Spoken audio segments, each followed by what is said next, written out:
Sounds like a lot of to make over a little Krabby Patty, right? Wrong!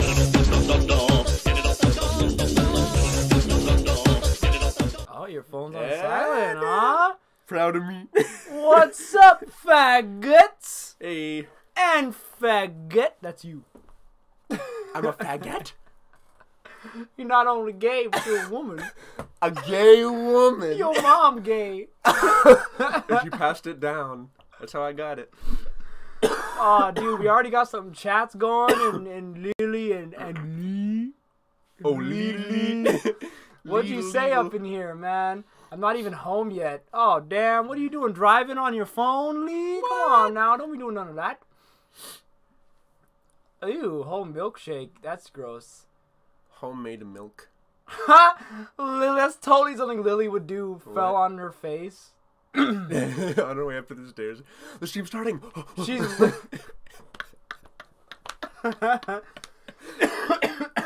By the way, we are both sick. Very. David is more sick than me. I'm just getting over my cost, which I'll probably get more sick that you're here. But we got show must go on. Gotta do what we gotta do. Yep. Wow, she's bleeding. Lily, did you not land on your hands? You just fell right onto your face. Look at everything that's been happening while we were gone. Bloodshed.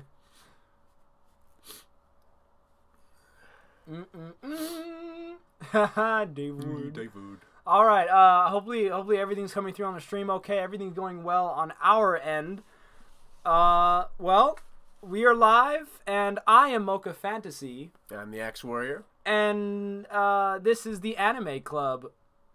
Currently, we're watching Steins Gate. Oh, finally. Episodes 1 through 5. Yes. Y'all better be caught up. Lily. Yeah. It's like their names are together now. They're one name. Lily. Or Lily. Lily. Lily. Yeah. Lily. yeah, 2 E's at the end of Lily. Lily. Get them both in there.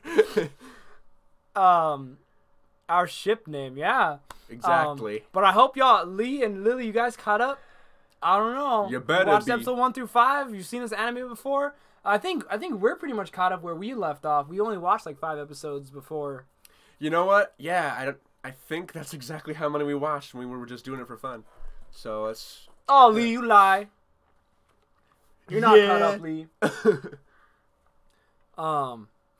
Oh, you know, let me turn on these little promo little things.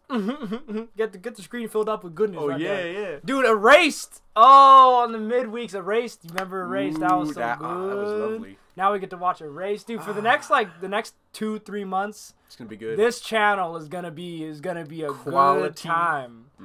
Quality. Good.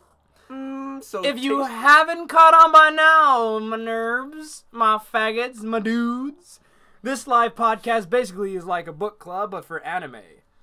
We watch animes that you suggest and come together on this YouTube channel every Monday night live to discuss your favorite animes that we've watched during the week. Today, we will explore emotion. You know, emotions this time are not funny because it's actually good. I mean, there are. I didn't even know what emotions to write down. I was just like, "Ooh, this is good." You were actually enjoying it too much, yeah. You know, I mean, there are comedic moments, obviously. You know, it has its jokes, but not ironically, and that's not your main emotion after that. Not like, oh, so stupid. So the only emotions I wrote down was confusion, intrigue. I mean, story's not an emotion, but it was just a thought I had. Right. You know, I did feel lost, and I felt puzzled. It's like a puzzle mystery, you know. I pretty much wrote that for all 5 episods. They're typical Steins Gate episodes, you know. Very serial, episodic, and thoughtful. The last episode we've got. Oh no, the 4th episode we got foreshadowing, feelings of a foreshadowing. That's a feeling. Start and beginning and anew. So those are the emotions we're gonna explore today. Which I mean, I don't think I'm gonna call it emotions anymore. It's got to be like thoughts or. Oh, you know what? Maybe we should say, instead of saying exploring emotion, we say exploring thoughts of, because it's in the theme of afterthoughts. Which the podcast is kind of an offshoot of afterthoughts. Or maybe afterthoughts is an offshoot of the podcast. Yeah. Because the midweek afterthoughts episodes is kind of like a more condensed and obviously pre-recorded. Right. I gotta fix the mic. Hold on. Okay. A little pre-recorded goodness. Yeah. In a little bite-sized package. In fact, though, afterthoughts is way more in depth. I feel like than the podcast. Believe it or not. Really? Because the first episode of Erased, or the second episode, I think it was, that episode of Afterthought was 30 minutes long. Wow. 30 minutes, dude, for an Afterthoughts episode. You know what? It probably helps that you just finished watching and then you're talking about it, breaking it down. Yeah. Instead of... And then on top of that, we break it down episode by episode, so it's not like a 5-episode chunk. Yeah, so, I mean, if you focus. Like, you could watch an entire playlist of nothing but Erased, and it's each episode in depth. You know how long that series is by the end of it? Erased is going to be like 25 episodes long, and we spend like at least 20 minutes per episode. That's how many times does 3 go into 25? It's just 12, 6, 8, 8, 3, 24, 3 to 8. No, yeah, 3 times 8 is 24. So you got almost 8 hours of content. Wow. Just reviewing one series. It's insane. You're gonna be occupied for a good long while, guys. Hey Lily, I mean. Hey Lily. Well, never gonna... Don't you tell me what to do. But anyway. So how's everybody doing? Oh, she didn't catch up. Oh, Lee. Bad. Oh, you lose your privilege. You drank the fizzy lifting drinks. You get nothing. Jumped in something. You lose. Yeah, you lose. You get nothing. Good day, sir. Well, madam. Good day. Nah, don't assume gender. Well, true. She could very well be. Man, I forgot what I was gonna say. How about Lily? I didn't see Lily respond. Oh, and then also, I think it's important to note, we got a Retro Kraken. No, Lily, I don't care how you are. I want to know if you caught up. Nah. Clearly. Having any more drama, Lily, with those fake friends? Oh, yeah, the fake friends. The ones that, the non-real friends. The friend who convinced her to hate her other friends? That she wanted a bone? Oh, she's basically cock blocking her all the time. But yeah, pretty much. Or fupa blocking. Yeah. Or floofa, I mean. Floofa? Not fupa, that's different. Fupa is like a muffin top. Yeah. Floofa. A floofy. Lily wants the floofa. Someone blocking her floofa. But yeah, Lily's caught up. And then Lee, you listen now, Lee. What? Oh man, what was I gonna say, dude? I totally forgot. Oh yeah, I was asking Lily about her friends, like how's life. Mm-hmm. Oh, that's her response. Lily says, right. Nope, just saw her mom the other day and ran the other way. Wow. You don't like her mom either? I always ran away from parents growing up. I didn't like to have any... Hey, it's Russell. What's up, fat good? He was in my Skyrim stream today. Although my Skyrim stream was awful because I did terribly. I did absolutely awful. It was a shit show, I'll tell you that. Oh, no. But we're going to play it again tonight, though. Are you? Gonna play some more of that. All right. Yeah, man. I might have to work on some brain food, though. But Samus, I decided on Samus Aran. Dude, Samus Aran, the picture I'm gonna do is so good, dude.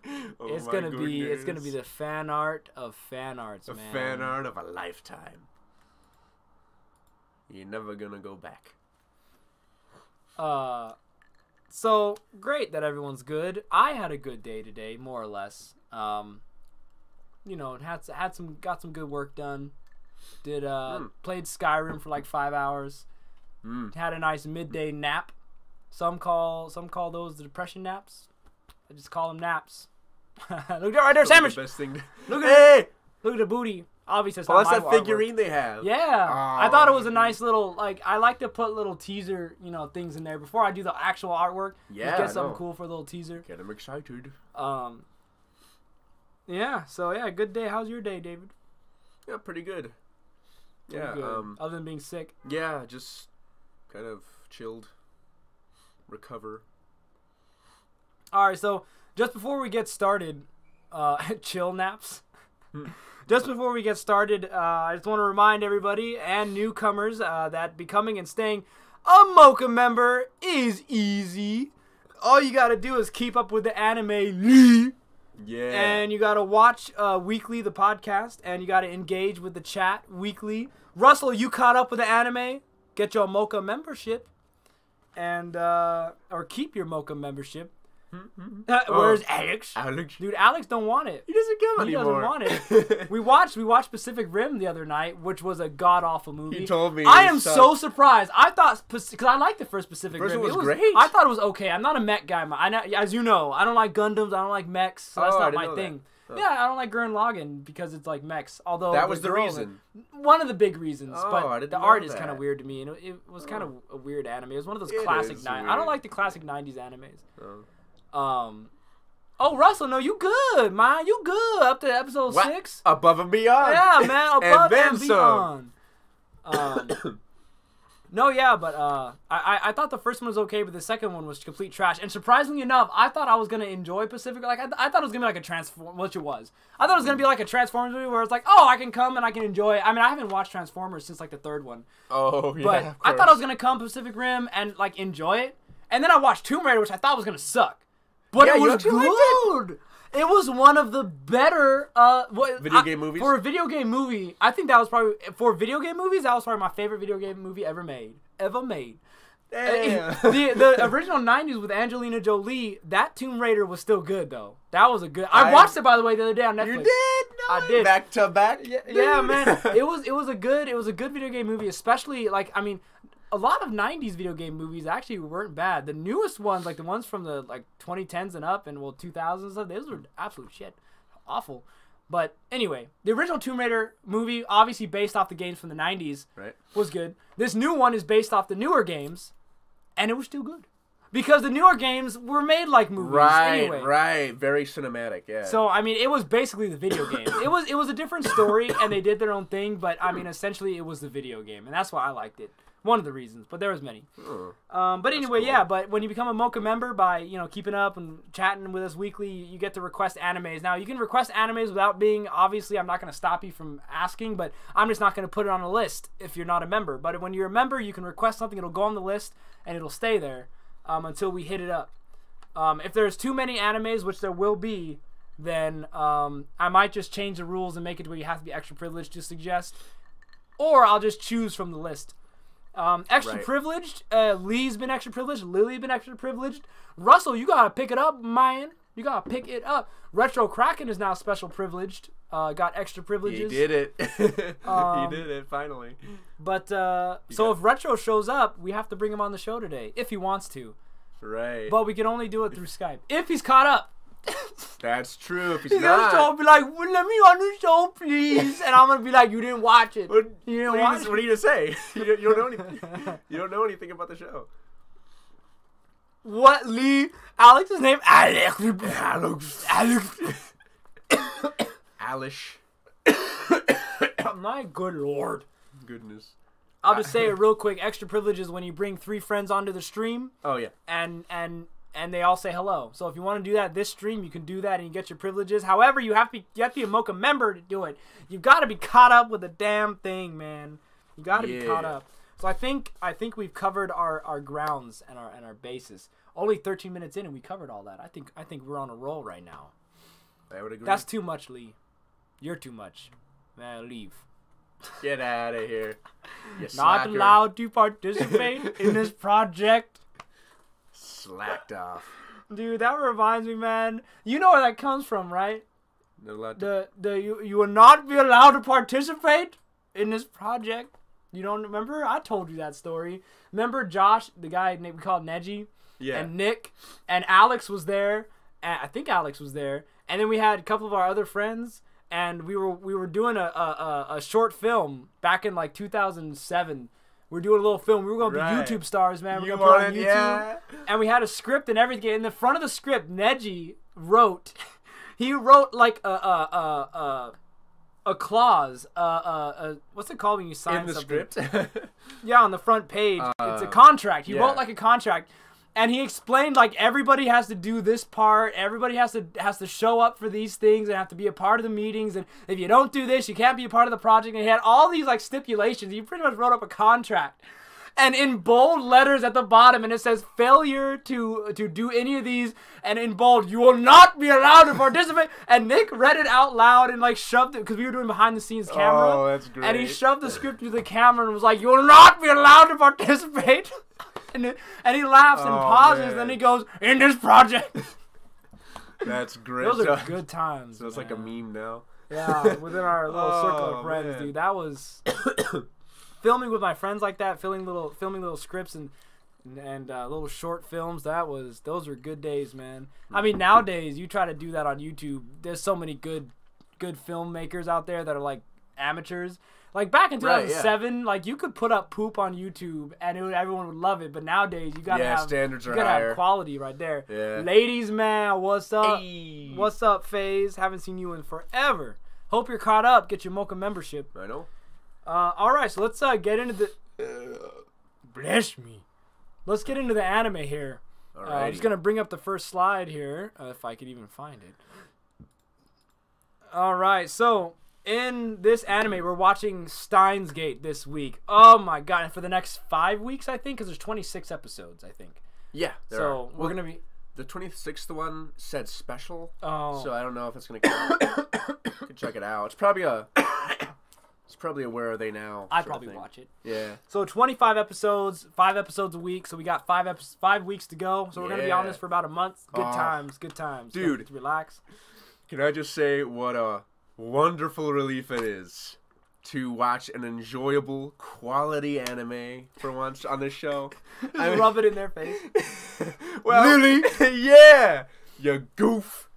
I mean, Chobits. I mean, I'll let you off with Aiken. That was a joke, apparently, but and it was funny. Yeah, I enjoyed Aiken. Yeah, it was funny. But I mean, watch it again. Yeah, no, never. But no, it's for once, instead of like forcing myself to finish it, when I got around to it, I actually had to be like, okay, I gotta stop at 5. Yeah. So do this. All right, so we got the main characters. I wrote down everyone's names that we need to know about right now. So I mean, I don't know if I even pronounce these, but the main scientist, his name is Rintaro Akabe. It's called Akabe. That's what everyone calls him. He also goes by Kyuma, which is his fake name. Right. And then we've got we've got Chris. I didn't even realize this. I have it in my notes. Her name is Chris. But it technically is. Chris.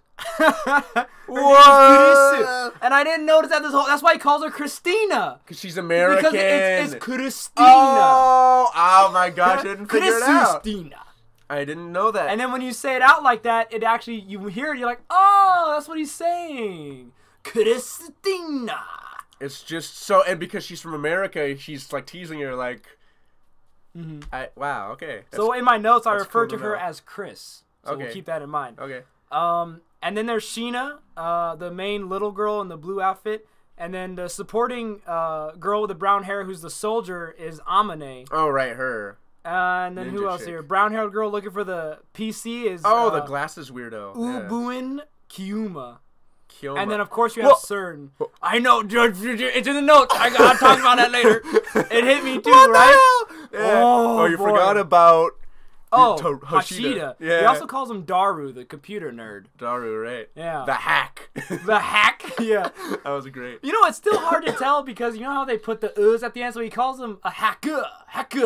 But then Daru in response is like, I'm not a hacker, I'm a hacker. And it's... Wait, did you watch it in English? Oh, I watched it in Japanese, sorry.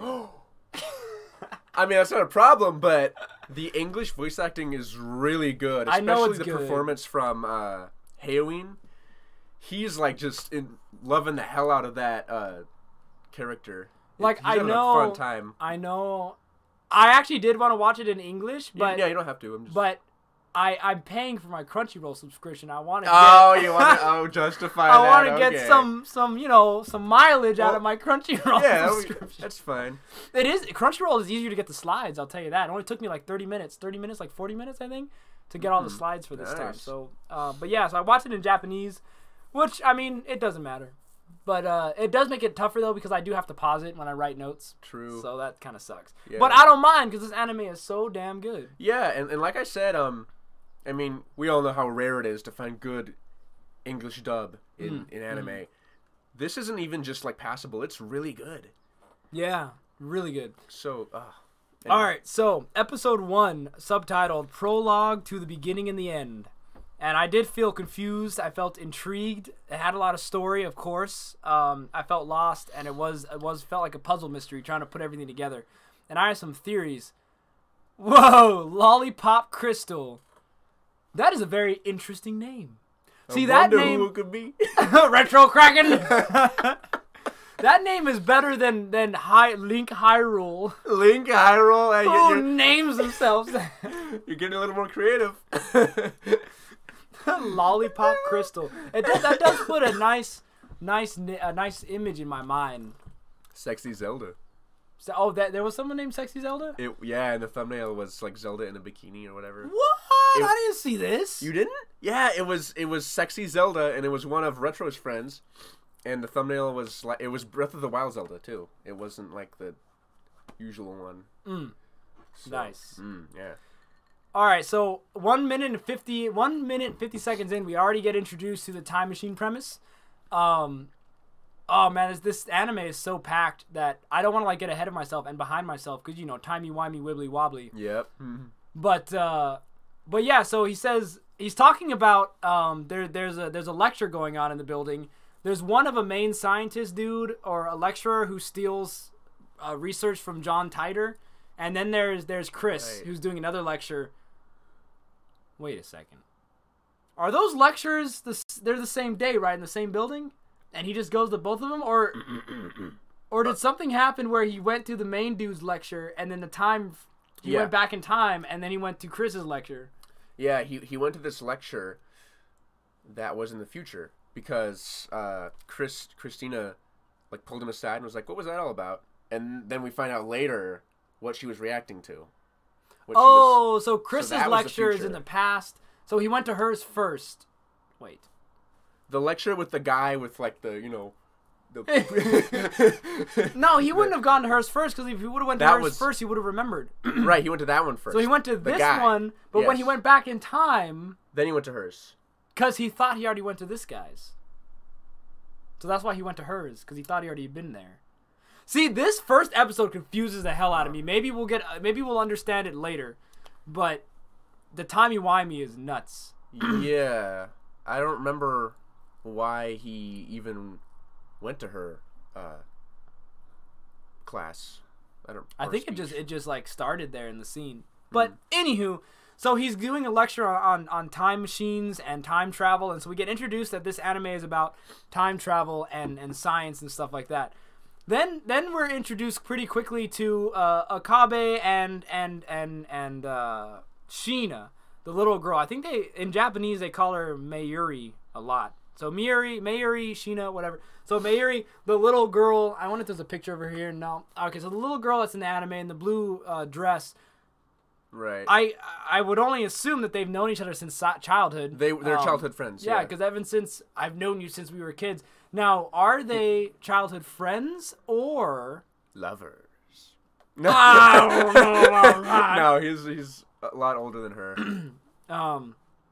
Because I mean, were they friends, or I'm thinking that he like saved her somehow. Maybe it was like from a bully, or it could be more importantly from death.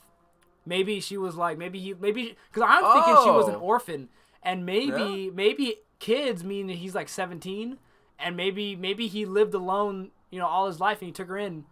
Because how Japanese, they move out like at 15, 16 years old. Yeah. When they go to school and everything. They're basically so maybe she's an orphan, and he just brought her in, and they've been together ever since. That's what I think. Because she acts more like his daughter than like sister and brother, I feel like. Oh yeah, he definitely treats her like kind of a guardian. And they're very close. And I have this in my notes later, but Okabe he only lets her call him Okabe. Everyone else can't do it. I don't know about Daru, the nerd. I don't know if he calls him Okabe, but she definitely does, and he won't let anyone else call him Okabe. So that's interesting. That's a little special bond they have. And then Chris here is established as a smart person immediately when you see her, because when he sees her, he even says like, "Oh, you had a paper in a science magazine." So I thought that was nice, establishing Chris as a scientific person. And then Okabe is clearly mad. He's always laughing all the time. He's great. Mad scientist. I can't tell if he's literally stupid or like insane, or if he's all fake. Yeah, I think might be a little unstable, but he's definitely not paranoid, but he knows, the government's up to something. A conspiracy theorist, I guess. Yeah. He's on edge. And then throughout the anime, he continues to take out his phone and talk on his phone to nobody. He talks to nobody. So I'm just wondering, I still don't even know, all this is speculation at this point, but is he... Nobody? I don't remember that. Yeah, he doesn't talk to anybody. He just picks up the phone and goes like, what does he even say? Well, he does his code words, El Sai Kongru. But he gets on the phone, he starts talking like, "Oh, I'm on to the organization," or "They're on to me," or blah, blah, blah. And then, like, he stops, and there's nothing on the phone. Oh, right, yeah. It's like a little tick almost that he does, yeah. Yeah. But just occasionally, yeah. And then also wondering, like, in this scene when he walked outside after the lecture, he's on his phone. Oh, this is after Chris got stabbed, I think, actually. Yeah, I think okay, I skipped. I didn't write that down, that she got stabbed. I mean, I figured we'd talk about it. But Chris gets stabbed, he sees it, he runs outside, and then he texts Daru that she got stabbed, and then he goes back in time, and then the credits roll. Yeah. I think that's when the credits came up. Credits intro song was great, by the way. That thing got me pumped. Yeah, it's interesting. So in the Japanese version, there's actual credits, because in the dub that I was watching, there weren't credits at the end. It would just, when it ended, they would do the coming up next little segment thing. Oh, no, this is the intro. Did I say? Well, credits, intro. This is the intro. It's not the end of the episode already. The opening credits. Right. And so, yeah, so he goes, he texts Daru, and then everyone disappears. So it looks like everybody just evaporated and they're gone. Right. He sees Sheena in the streets, and he's like, "Did you see that? Everyone's gone." She's like, "What?" So apparently he went back in time. Okay, remember John Teeter was talking about in this world, in the Steins Gate world, the way time works is that if you alter the past, it doesn't change that current timeline. It just makes a duplicate timeline where that event never happened, right? So maybe he, like, for a second went into another timeline where everyone... Well... For a second? He went back into the main timeline? Maybe. Just into a timeline where everyone else was dead or something? But why would they... Yeah, never mind. I don't know. Strike one! So close, but you missed it. Oh, whoa, Lollipop asking how we are? How considerate. Well, we're sick. Oh, that's true. Yeah, we both sick. Yeah. Still recovering from that drinking game. Yeah. Oh my gosh. That fucked us up the ass.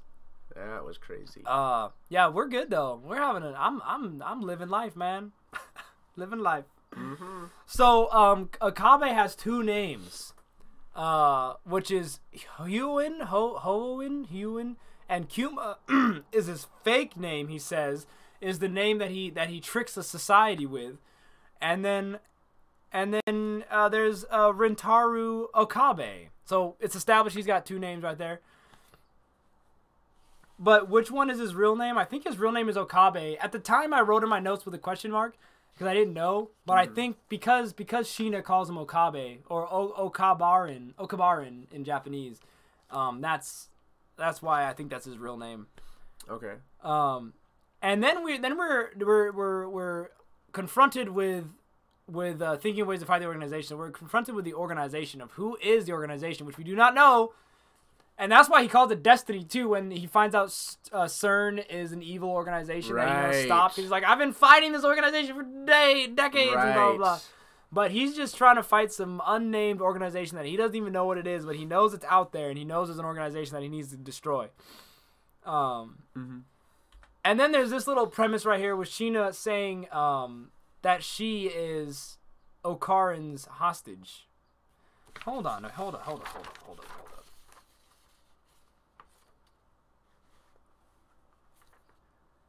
The way that she's mixing her names together. Mayushi. That's both of her names mixed together. She calls them Okabe. Okarin. Okari. She mixes their names. Look. Huh. She puts his last name OKA for Okabe and then his Rin. Okarin. And then her name, she mixes May with Sheena, Mayuri with Sheena, so it's Mei-shi. This might be a little tough having because all this is like not even close to what they were saying in the English dub, dude. What does she call him in English? English? Very different. What does she call the main guy? Yeah. Oh, just Okari. Just calls him Okari. Okari, like just O-K-R-A-R-I? Yeah. Yeah, actually, yeah. It's like There's Okari. No N for her, huh? Yeah, no. In English. Okari. Yeah, that's what she says. Well. There's a reason. Even in English. I mean, does she call herself Mayushi? Do you notice? I don't recall her speaking of herself in the third person.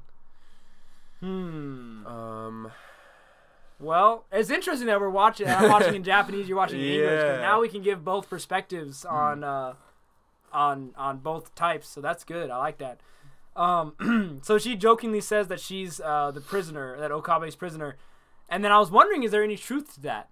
I think later she says that she makes herself a hostage. Yeah, when Christina comes in and is like, okay, well, seriously, why do you hang out with these freaks? Like, what are they? Are they like? Is it blackmail? And she's like, no, I'm the hostage. Like, and then she starts dialing like 911. Yeah. And then she's like, no, I'm. It's because I want to be, or something like that. And I don't think she understands. Again, that's why I believe that he saved her somehow. Yeah. And she basically feels gratitude, and that it's almost like, you know, when someone does something really good for you, you feel indebted to them. And I think that's what she means, but she doesn't know how to express it, so she says she's a hostage. I see. Yeah, probably. And then, so through the anime, Okabe thinks that everything that bad happens is the organization. Right. It's always organization. They are the dark, antagonistic force. So, and you know what I might have to start doing? I might have to just take notes on these episodes of like the plot points and like every step of the episode, because the way I've been taking the notes before is I've just been writing down the outrageous, stupid stuff that I see, and now now I have to keep up with the episode, and because I can't remember every little thing that happens. So that's interesting. Okay, so when he sent that Chris was stabbed, he sent it to Daru's phone, but on Daru's phone, and this is how many minutes? This is 22 minutes in. This is the end of the episode. He looks at Daru's phone and is like, "Didn't you get a text from me?" Because now he's questioning what happened, because nobody remembers the day, because he went back in time, and he was watching the news that the satellite had crashed, but I guess he thinks that it's like the same day. I still don't understand fully how he does not realize that it's the same day happening over again. He just goes along with it. He just thinks it's a whole new day.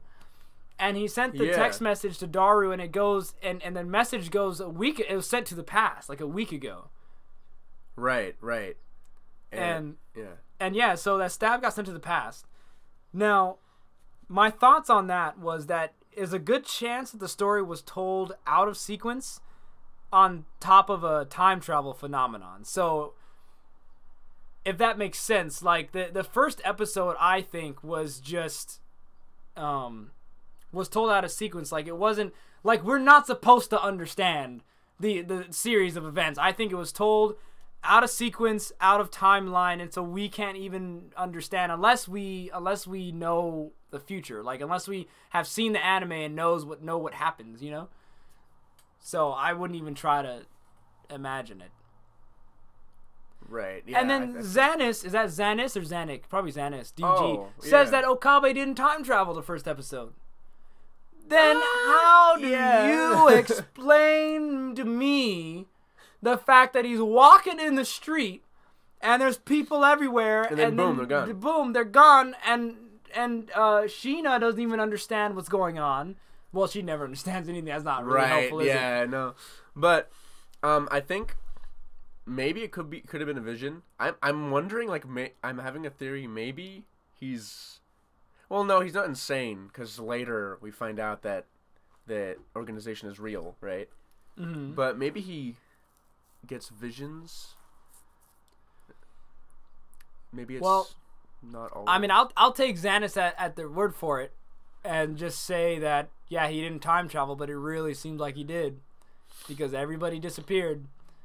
It's at the very least, it's meant to mislead you. What's the word I'm looking for? Mislead you. Yeah, not mislead. It's meant to mislead you, make you think.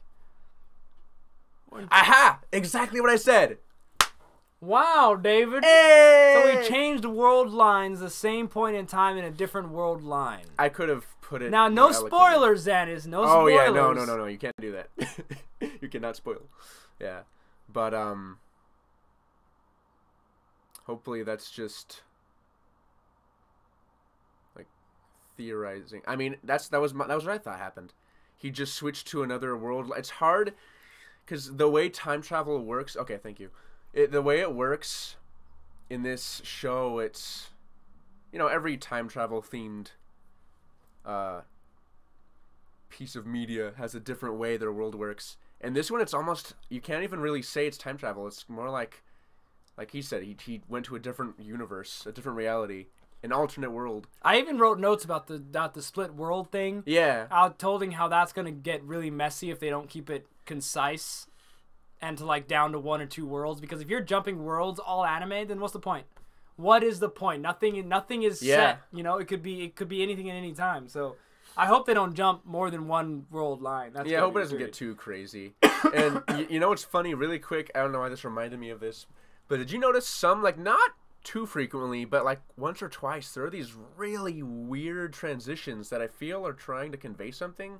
I think I see what you're saying. Yeah, like when Ninja Girl is flipping through the channels, and then it goes to the room. It's like, what? Are you watching them? And then it might just be an artistic thing. I don't know. But then there's also the really, really, that wasn't too weird, but was really bizarre. Was again the Ninja Girl. She sees Christina for the first time apparently, and then Amane, you're talking about? Is that her name? The one that hates Chris? Yeah. Yeah. Okay. The soldier. Yeah. So Amane. Because Christina and Okari are taking the machine back to the house. And, I forgot her name already. Amane sees her, and, it transitions from her head and, morphs and turns into Christina's head. Morphs? Yeah. Instead of just swapping scenes. Amane turns into her, and that's how they transitioned it from points of view. It was really fucking weird. I just remember a quick cut with their faces juxtaposed. I don't remember a morph. Yeah, it was really. We can check it out unless you don't want to do it. Well, not right now. That would take too long to find that spot. It was so fucking weird. Well, that explains so much. Now I'm a lot less confused, the fact that he jumped the world line. But now the question is, how did he do it? Why did he jump? Because you only jump if you change something in the past. But then that offers so many stupid things. That means every decision you make, a new world line appears. So then what's to say that he just, I decide to eat salt ramen today instead of sushi ramen. I'm in a new world. Every little thing makes a new world line. What I think it actually is if you manipulate by unnatural means. If you time travel and do something, then it will create one.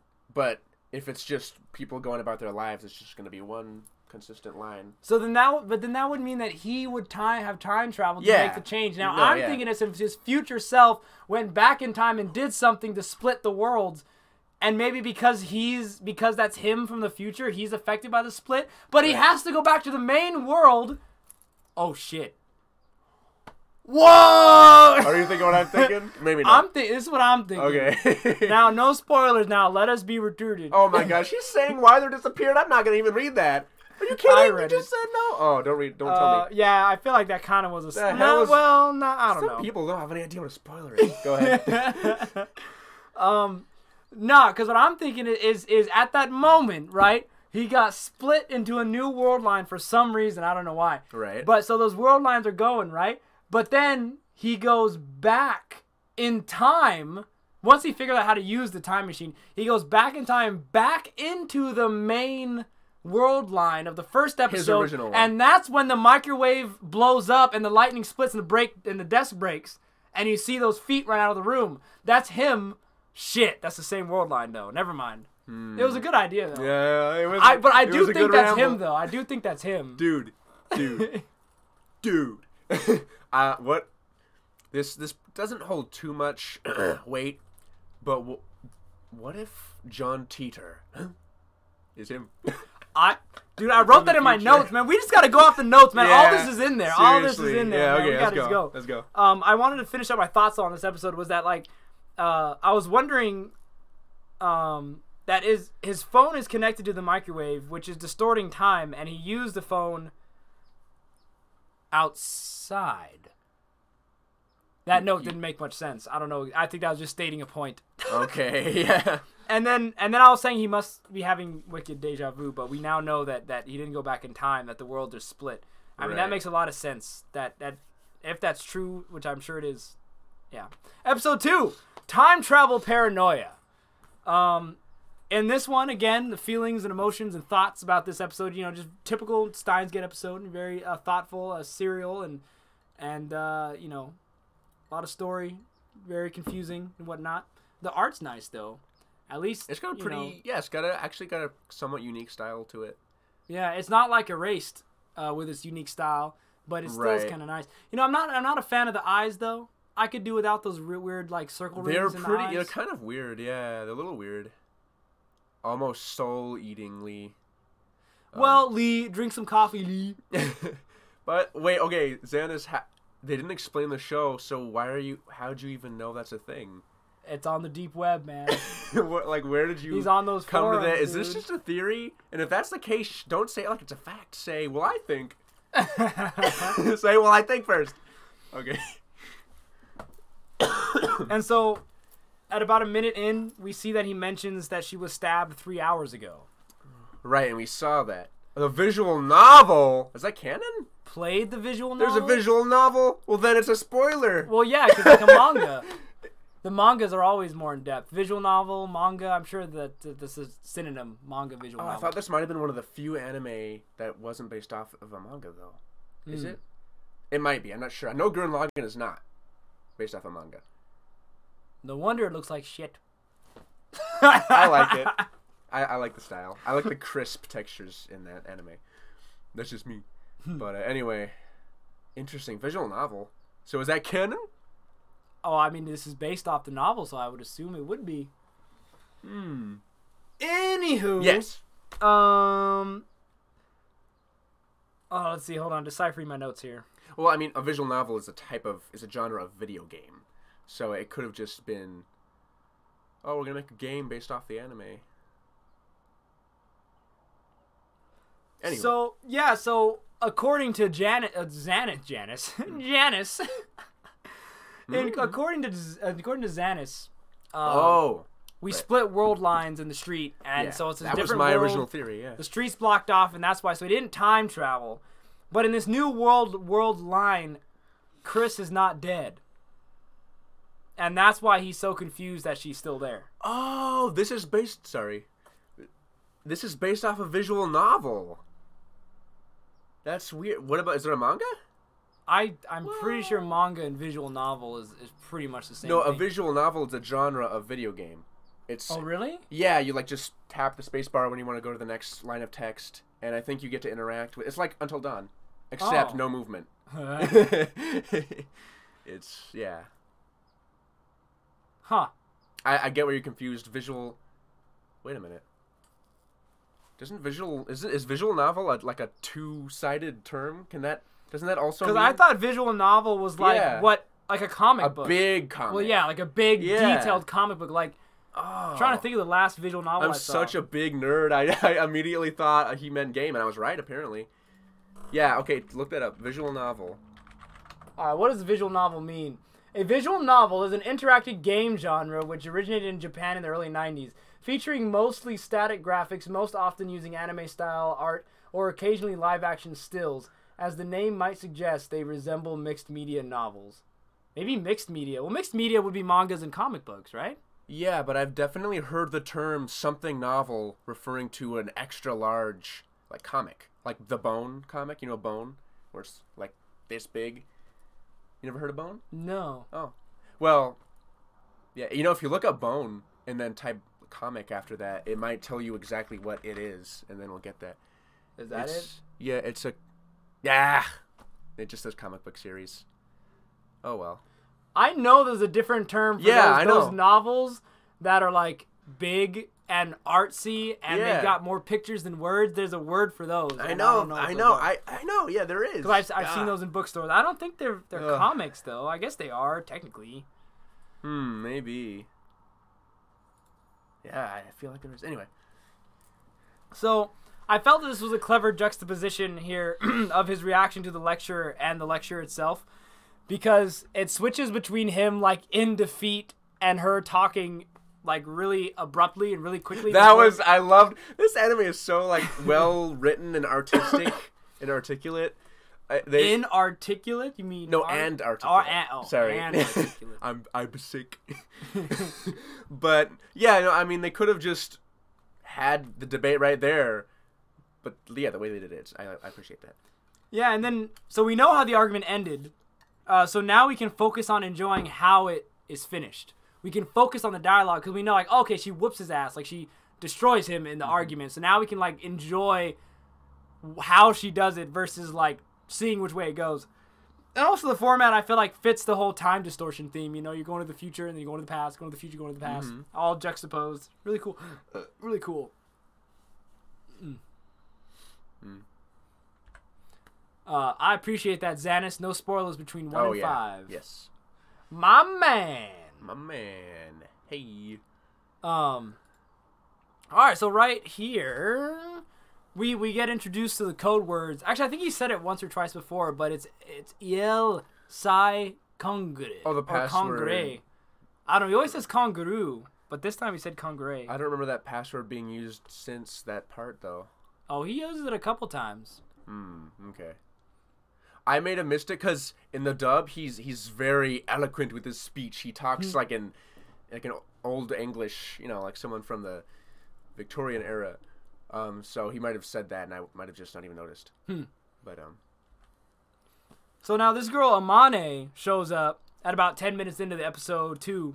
Yeah, Amane's she just like doesn't know what the hell anything is. Like she's never seen fireworks. She doesn't know what corn is. She doesn't have modern lingo. Yeah, she's really weird. I'm thinking she's from the past. Well, Past? No, I think she's from the future when the world is dystopian. That's smart. That's probably it. That'll explain her weird-ass jumpsuit, too.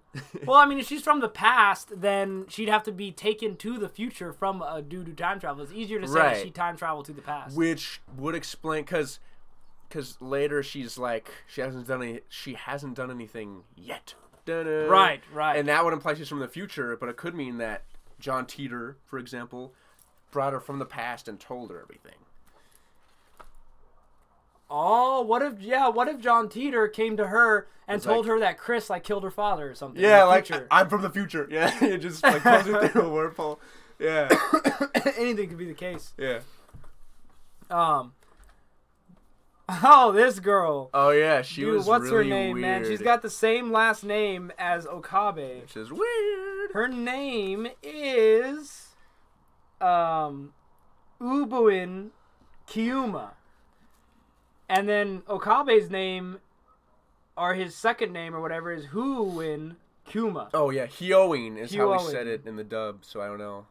So they both have the same last name, but he's never met her before. And clearly, she's seen some shit. That's a lot of S's. She's seen some shit. She shows.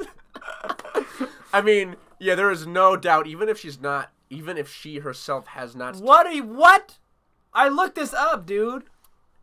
Yeah, weirdo. Well, then who's... I don't know. Then who's Ubuin Kiyuma? Uh-oh. Oh, you spoiled yourself. Oh, no. Forget that. Forget you ever saw that. Hold up. I gotta go to an anime website right now.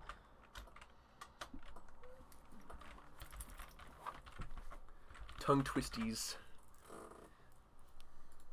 Hold up. While you're doing that, I'm gonna look up what the word is for a fucking big ass comic.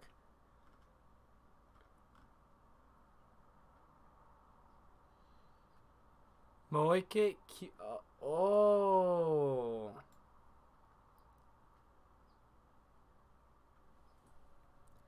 Okay. I don't know how you got that. Maybe your English dub Oh, my or your Japanese sub. I feel like a stupid. The subs? Well, this is Crunchyroll. This is like... No, I'm stupid. I'm stupid. No, she showed him her phone. And I read on the phone a name similar to his, but since it wasn't spelled the same, it was so fast. By the way, can I just take a second to convey my appreciation to the fact that this is the first anime. I can't speak.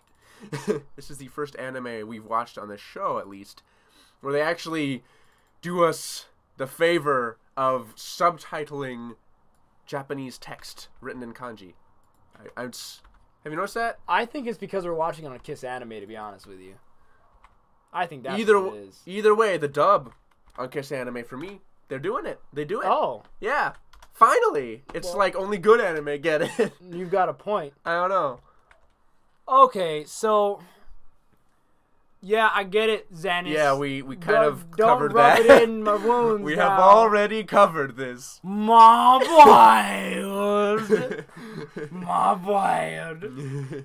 Let me. He's gonna show you up. He's gonna try to show you up. I appreciate having somebody. See, this is the type of person we need on the live guest a helpful feed. Samaritan. Someone who actually knows what they're talking about. Damn. That is true. I mean, you can tell he's a big nerd for Steins Gate. He played the OG, the original novel that the anime is apparently based off of. What point do I have? What did I say?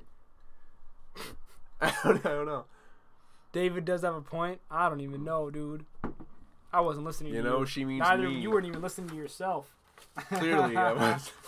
Oh, yeah. His in his phone, it autocorrects to David. When he tries to spell David. What if you're like... Oh, sorry. What if you're like in an important business relationship with a David? David Wallace. One of these days, man, it's gonna happen. So basically, all of these people are nuts. Fucking these girls at this Nyan Nyan bar. Oh, the maid cafe. The maid cafe.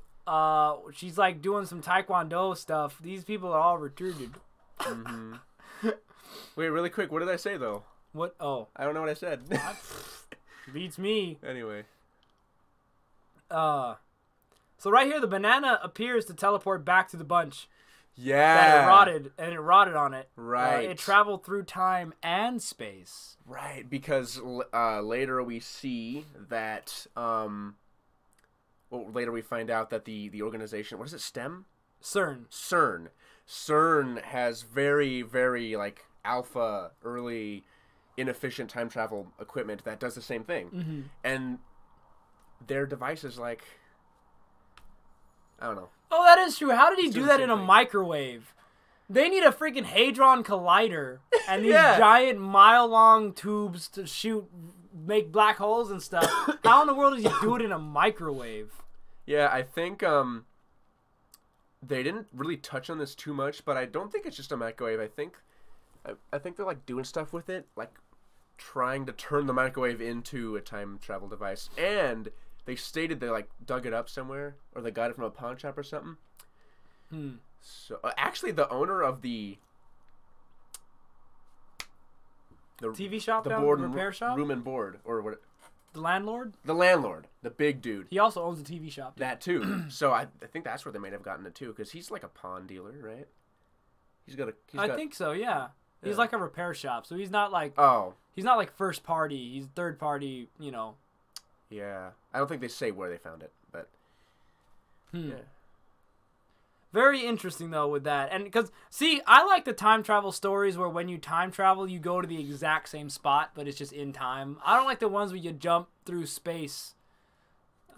It makes it very mind destroying to try to comprehend, because the banana just went back to the bunch and it's right there in their world. So what are they now in a new timeline? Yeah. Oh, I knew that, Xanis. I knew that. I didn't know they all were 18. Oh, shoot. Goodness. Wait. No, I did mention that he was working on this for decades. I did slip. But I knew that, though, because he said his age. He did say his age in the anime. Oh, Okari, the main character, he's 18? Yes. He's so old. Old looking. I mean, he doesn't look 18. He looks way too old. Because I know that Chris is 17, I think. Damn. No, I think I know she's not old enough to drink. Well, in Japan, it's a little different. Oh. Well, so I know she's a minor. She said she was a minor, okay? Dude, in Canada, you can drink at 18. Oh, that's nice. That's lovely. I know. You know, it's probably the same thing in Japan, then. Don't you know? Cool. All I remember is she, Amane, right? Amane's the soldier. Amane. It's like Ramane. I can just remember it that way. Yeah. Amane is fuck. Damn it. No, wait, no. Because Mayuri. Oh, no, Mayuri is little cute girl. But redhead, Christina, she's... Okay. There's no Tina. Huh? There's no Tina. In the sub, he never says Christina? No, he does, but she keeps telling him there's no Tina. It's Chris. That's weird. In the dub, it's nothing like that. Okay, in the dub, she goes by her Japanese name, Chrisu. But he keeps calling her Christina, which is the English version, which she apparently doesn't like. She likes to be... Well, how does she respond to him? What does she say? That's not... Actually, you know, it's funny. I didn't even catch it. I was even more thrown off because in the dub, she, at one point, is like, where do you keep getting that name from? Like, what's that about? I would not have thought it was just a tease that, oh, I'm calling you by your American name. It was really weird. She was like, where are you getting that name from? As if, like, it doesn't have anything to do with... Dude, that's why we were so confused. I mean, well, you still are, right. Until now, I guess. What? But because when we were watching it together, we both were watching English dubbed. And now, since I'm watching subbed, I got it now because I was like, oh, her name is Kurisu. Mm-hmm. And he's calling her by the American Christina. Right. And then she's like, there's no Tina. Which I thought that she wasn't even Christina in English. I thought she was just Chris. She's just Chris all the way around. And he keeps calling her Christina because she's American. Okay. So he's making fun of her name because it's an American name. And I think that's what it is. Oh, okay. So that's how I understood it in Japanese. That's probably what it is, but in the dub it's just she goes by her full-on Japanese name and then he calls her Christina, which is just the American alteration of that. Anyway. Yeah, it was just confusing because the banana appears back on the plate, but it's stupid because if it went back in time, wouldn't the banana have been there on the bun? On the bun. on the peel or on the bunch. The bunch. As soon as they took it, like, I don't understand. Wait, what are you saying? They took it off. Right, and then they microwaved it. And then it was missing, and they microwaved it, so they just teleported it. They didn't put it back in time at all. They just teleported it. The reason it's time travel is because it completely reattached. If it would just warped, it wouldn't be attached still. It would just move from one point to another. But it went back in time. It reassembled. See, no, okay, this is that split world line thing then. That when they sent the banana back in time... Now there's a world with the banana still on them. No, wait. If it changes the world line, then there shouldn't be a banana on the bunch. That's what I was saying. Because when it goes back, it would be in a different world line and they would never see it. Yeah, so what I'm thinking is maybe every time they change... Unless they sent... No, they wouldn't have sent it to the future because it needs to go back on the... It needs to go back to the moment before they took it off the bunch. But it has to go back in time. But this is different because, remember, as John Teeter stated, only if you, like, mess with the system and go time travel yourself and mess up an event that would have ended up differently. Because, you know, the banana in this case is the one traveling, not them. They're still in their timeline. They just moved the banana. The banana's traveling, right? Not them. Mm-hmm. They didn't go back in time and put the banana, you know? So I think in that... That's so weird. So in this case, maybe there was no alternate timeline happening because nothing was changed, really. I mean, the banana went back, but it's not like they went back in time and changed so that it never would have been taken off. But then they wouldn't have even remembered the banana being gone because it never left the bunch. I don't know. I just think... This is stupid. It is. I just think that an alternate timeline comes to be only if you yourself travel. That still doesn't explain how they took it off the bunch and it's not on the bunch. Yeah. Then they send it, and now it's back on the bunch. They couldn't have sent it back in time because it would have been there as they took it off the peel because that is time. Oh, right. So they did alternate. They did alternate technically then. Yeah, because right, because they couldn't have sent it back in that time because then they would have seen two bananas. Yeah, they would have ripped it off. Yeah. Another banana slips out from it just grows out of it. See, that wouldn't have made... Oh, yeah, it's true. So it had to have gone back another time. Oh, we're on episode 2, my love. Oh, sorry, yes. The end of episode 2. So then, yeah. So then they'd have to be in a different time. But then if they're in a different timeline... Well, they'd have to jump with the banana because they have the memory of taking it off the bunch and putting it in the microwave and then sending it back. Right. But the reason why it wasn't there before is because once they sent it back, they jumped worlds to be able to notice that there has now been a banana there the whole time. Again, this is the only explanation. Right. Again, it's an interesting case because they themselves didn't time travel. Just the banana. The banana is the only thing that traveled through time, not them. Xanis, you're so sure, huh?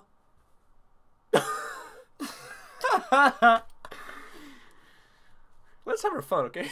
But the banana. The banana. Wait, that's... Aha! What? What happened? That's what I was saying. They didn't move to a different... Okay, well then explain why there's no banana on the bunch until that moment that they send it. They didn't time travel it. They teleported it then. Because they ripped the banana off the piece, meaning that they did not send it to that moment in time. They put it in the microwave. They did not send it to that moment in time because there's no banana on the bunch. Right. Now, and then they zap it. Yeah. And now it's there. In the same timeline, in the same flow of time. The only problem I have with the simple teleportation theory is if all it did was teleport, no time travel involved, how would it completely, on a molecular level, reattach to the bunch? Because you gotta suck it through the wormhole. It's tight and squishy. What? But like, no, they explained that's why it gets mushy, is because it squeezes through the wormhole.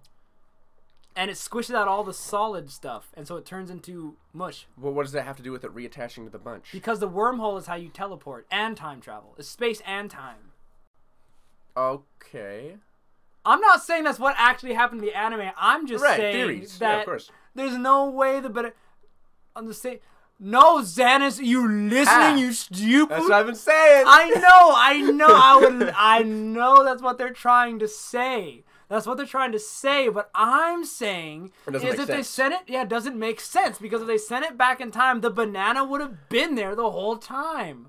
like we were joking. You would take it off and then it would go. Yeah, no. And I agree. Grow. I agree. If it doesn't hold up, if it didn't create an entirely new line of history, then yeah, why was there even anything missing when they took it off the bunch? See, that's all I'm saying. I'm just saying it's confusing. Okay. I agree with that. Oh yeah. I agree with that. Yeah, the Tune Freedom Team. Yeah. All right, on to episode 3. Finally, damn. Episode 3, Parallel Process Paranoia. Same emotions, same thoughts. You know, just very thoughtful, typical Steins Gate episode. Very interesting, more timey-wimey, wibbly wobbly. Oh man, let me just say, I'm having so much more fun talking about this. Definitely is a good time. It is. It's more entertaining. I am gonna miss ragging on shoujos though for a little while, but I don't think. But I then will. watching them is a pain in the ass though. But you know. All right, so the Steins Gate supposedly is made up. Not even his team believes him when he talks about the Steins Gate. Here, Daru's even saying that something he made up, that the team doesn't even believe him. Yeah. So I mean, I don't wait. Can we remember what even happened in this episode? Oh, that episode was so fun. Pervertage, perverts. What even happened in this episode? I like the part where he looks for John Titor. In Japanese, they called him Titor. Is that how they John pronounce it? Titor. Oh, Is what I don't know what English sounded like. Yeah, teeter was in English. Oh, that's retarded. That's retarded. Your own language. You don't like your own language? Hey, man. Oh, so this is the one where Chris gets inducted into the team, becomes number 4, and she gets scared, and they actually like send something through time. Not the banana, but like the microwave lightnings and explodes and stuff. She runs away. They send a text back in time where he sends. Oh yeah, no! They hook up a text to the. They. I know. That's what my oh no was for. they put a okay. So they take his phone, they hook it up to the microwave, and then the text itself travels in time, which is interesting because that's a digital. It's not even a physical thing. Well, you know what it was? It's probably just the phone going back in time for a second. And so while the phone was in the past, it sent the text. And that. You're on your own with this one. This one, man. Well, look who's here. Retro's here with extra privileges. What do you know about that? As if we'd forget. You had to let us know. As if we forget. Yeah, you caught up, Retro, on the episodes? Oh, yeah. You better be. I mean, that's pretty much one of the most important things. Well, I guess not the most important, but I mean, you know, what are you going to have to say if you haven't? But, no, I don't know. I was trying to figure out how the phone thing worked, but we already know what happens in that episode. I don't know. Oh, he's got notes, too. Damn. Oh, damn. You know? Oh, damn. Retro, you got Skype, man? DM me your Skype handle or whatever so I can get you in here. Let's get it on, yo. For one whole episode of notes. Oh, that's true. The phone would have been turned to jelly if it was. Well, it wasn't in the microwave. It was, but it wasn't in the microwave. It wasn't inside the microwave. I don't even know how that worked. It wasn't in the microwave. It was like. So it clamped. can send radio waves through time. That's pretty cool.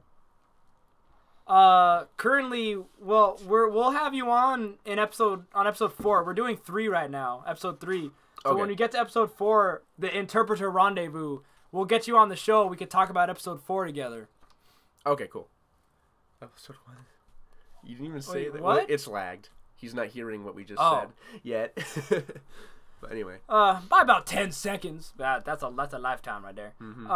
So this conversation that they have in here about perverts and everything, this is totally like me and us on a daily basis. This is me and my friends right here. Oh man. You're a pervert. Up the ass. See. Never mind. Why am I so dumb? Yeah, why is Retro. he so dumb? Yeah, Retro. I ask myself the same question every day. Why he's so dumb or why you're so dumb? What? Both. No, because like I don't know if you were relating to him. Oh, because I was dumb because I messed up that name.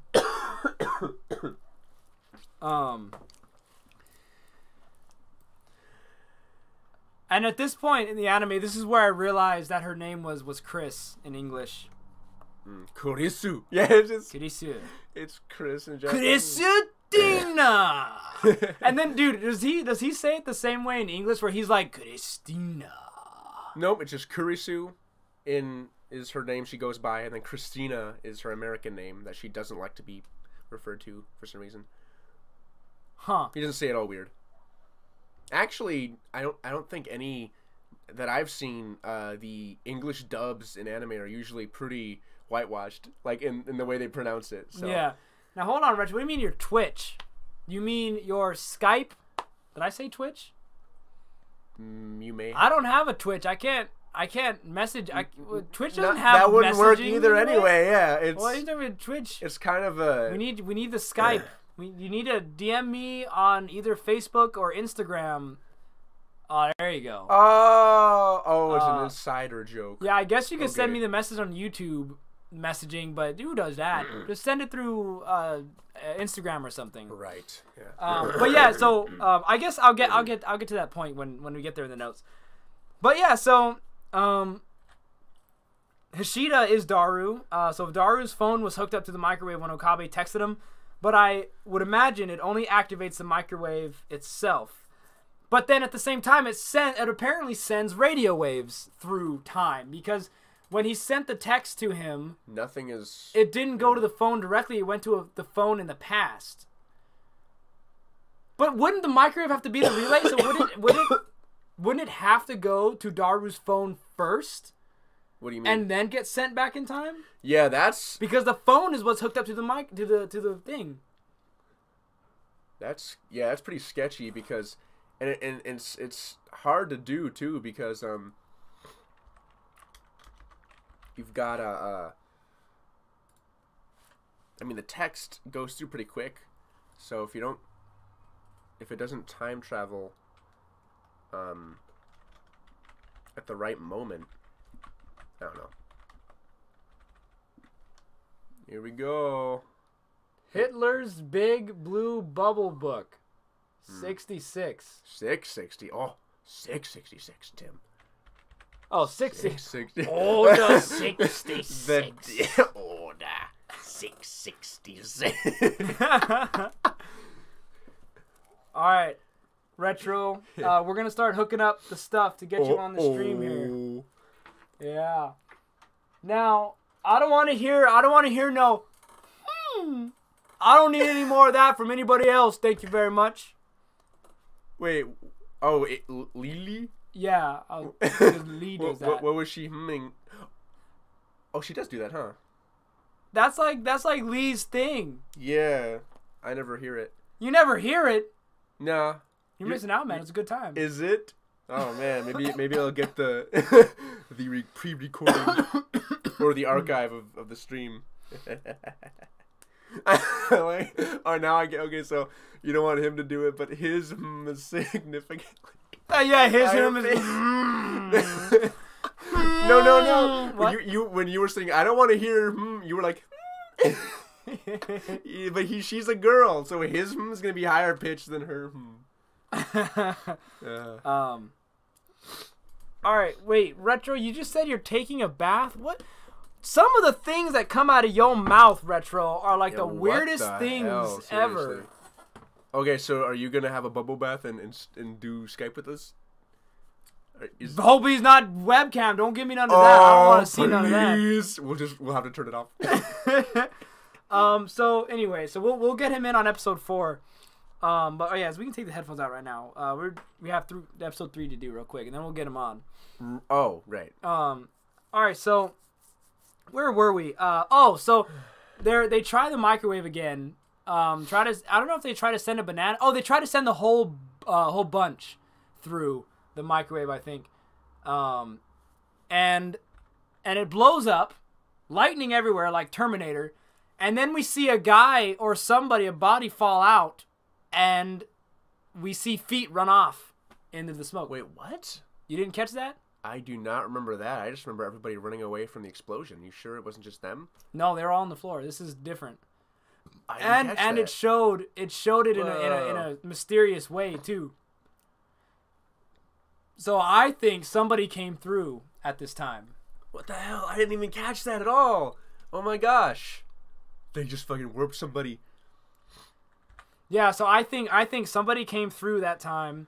And I'm guessing that it's even though the pants are black, not brown, I think that it's got to be at least someone related to Okabe or Okabe himself, and he figured out how to use the time machine, and he used the microwave to get back in this time into this world line, and he's coming to save the day. Something's awry or something's wrong, and I think that's what it is. Because remember the first episode, even though we're on episode 3, the first episode is called. It's called Prologue to the Beginning and End. Right. So the episode is going to end at this point in time. That is so interesting. When it comes, we'll feel it. That's going to be cool, like seeing, everything's adding up. It's going to happen. Yeah, that's man. Cool that's what my friend Matt told me. He watched this, and he tried to get me into it a while back, and I never got in. Oh. And he told me that, like, yeah, you have to have watched the entire series to get everything. You know what's funny? I'm actually not that confused. I'm following along pretty well. I mean, like, when you take the time to sit and try to comprehend how time travel works, it's confusing, but I'm following along well enough. Yeah. But it could just be because I watched it twice. It might be even crazier, though, when we find out all the things we're missing. That's true. That's going to be so cool if that's the case. No. Well, I guess we should listen to Xanis. But... Look, I'm trying to find... Okay, look, his pants are brown. Okay, Xanis. His pants are brown. Look, and then here, they're black. So I was right. They're just running away from the explosion. What, is that Daru? I think it's just Okuri. It's not Okuri. I just said it. Look at his... Where is it? Look at his pants. They're brown. Yeah, so... They were like a little darker shade. It could have been a different pair. I mean, it was a different day. He did do laundry. No, he didn't do laundry. Well, there was an episode. When it could be Okuri. I guess it could be Daru then, because it's not Okabe. Xanis, you trying to pull a fast one over us? What you're doing? Yeah, they were just Xanis running away. Being stupid. No, you David James, but don't be doing this to me right now. I'm sorry. You're serious right now? Okay. You know what? We'll chalk it up. Look at his pants. They're brown. You will acknowledge that those are brown, yes? Well, of course, clearly. Look, see, Xanis, he's messing with us. Maybe it was Daru. All right. I'm going to chalk it up. Pants are brown. Pants are black. Well, I mean, it's dark and there's smoke. It's not dark. It's smoky. I'll just say it's possible someone came through. I'm not going to deny that. I could have easily missed that person running. But you could be wrong, too. I could be wrong. Very much so. But look, it could be Daru, because look, his pants are black. But look at his fat-ass legs. No, yeah. He's like the universe. He's always expanding. Yeah, no, it's not him. It's too fat. Also... Look at those skinny legs, man. Also, Xanis, you saying that's nobody could be... Because you know everything. Yeah. So if you just say, oh, it's nobody, dude, just be careful. Think. All right? Yeah, don't say anything. Don't say anything at all. Don't try to be smart. And... Whoops. Don't try to be smart and mislead us because you know everything and you're just trying to be funny. Like, oh, that wasn't anybody. Don't worry about it. Don't do that. You're stupid. I mean, at the risk of, no spoilers. Well, you know what? We don't trust you, Xanis. We do not trust you at all. Well, I know you're not lying. Here's the thing. If we had thought that was somebody coming through and then you're like, oh, nobody came through. Well, great. Now that's ruined. The thrill of finding out for ourselves is gone. That's what a spoiler is, finding out for yourself. Or, I mean... Hey, that's another thing. Yeah, telling us that. Yeah, exactly. Telling us that nobody went through and it's one of the characters. You just ruined it. That is a spoiler. That's the very definition of a spoiler. Let us enjoy. Not. I mean, really. I mean, we're kind of messing around right now because obviously people are gonna spoil. Well, shit. yeah. You know, people are gonna. So I mean, it's not like we're like raging about this for real, but I mean, jokingly and kind of seriously. Don't be a dick. I'm pretty serious about the no spoilers thing. Because I mean, like, because we could have gone so many episodes thinking it was somebody, and then it's not somebody. You're like, well, yeah, that would have been great. Bad. That's all. That's what the fun is. And man. now you just made an alternate timeline where that doesn't happen. No, hold on. What minute was this? Phone hooked up. Exactly my right foot. Okay, 9:25 in episode 3. 9:25. All right, David and I, we're gonna watch this scene again. Put your earphones on, bro. Oh, you're already in. Oh, we're gonna. Okay. Yeah, we're gonna watch it. I'm not gonna show it on the stream though, because I don't want to get flagged for this. But hey, maybe we can get the audio in at least. No, that didn't go through. I'm getting it. Oh, I know, but for them.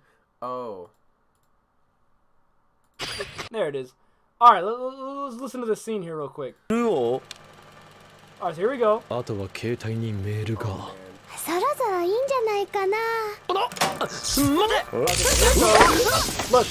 Look, they've already jumped out of the way. Look, they're gone. Okay, but we've got Daru running. All right, Daru's down in the chair already. They're already on the ground. Daru's in his chair. Wait, where were the chilling. feet? There's no feet yet. I'm just setting it up. What? There's no feet right now. Daru is chilling in the chair. Akabe's on the ground with Sheena. Where's that scene from? What the?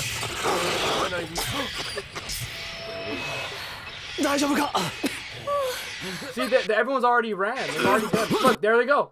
Is that Daru? Wait. Oh, no! Oh, it's just Daru. It is Daru. He just had little feet. Right, he turned on the air conditioner. I could have sworn I saw someone pop out. Like, it was two scenes. It was 2 shots.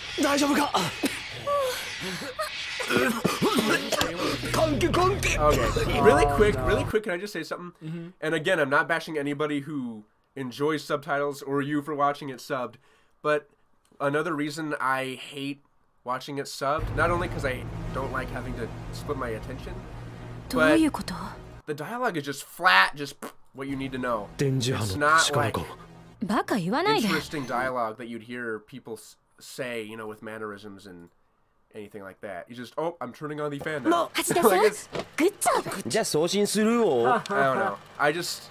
Now we're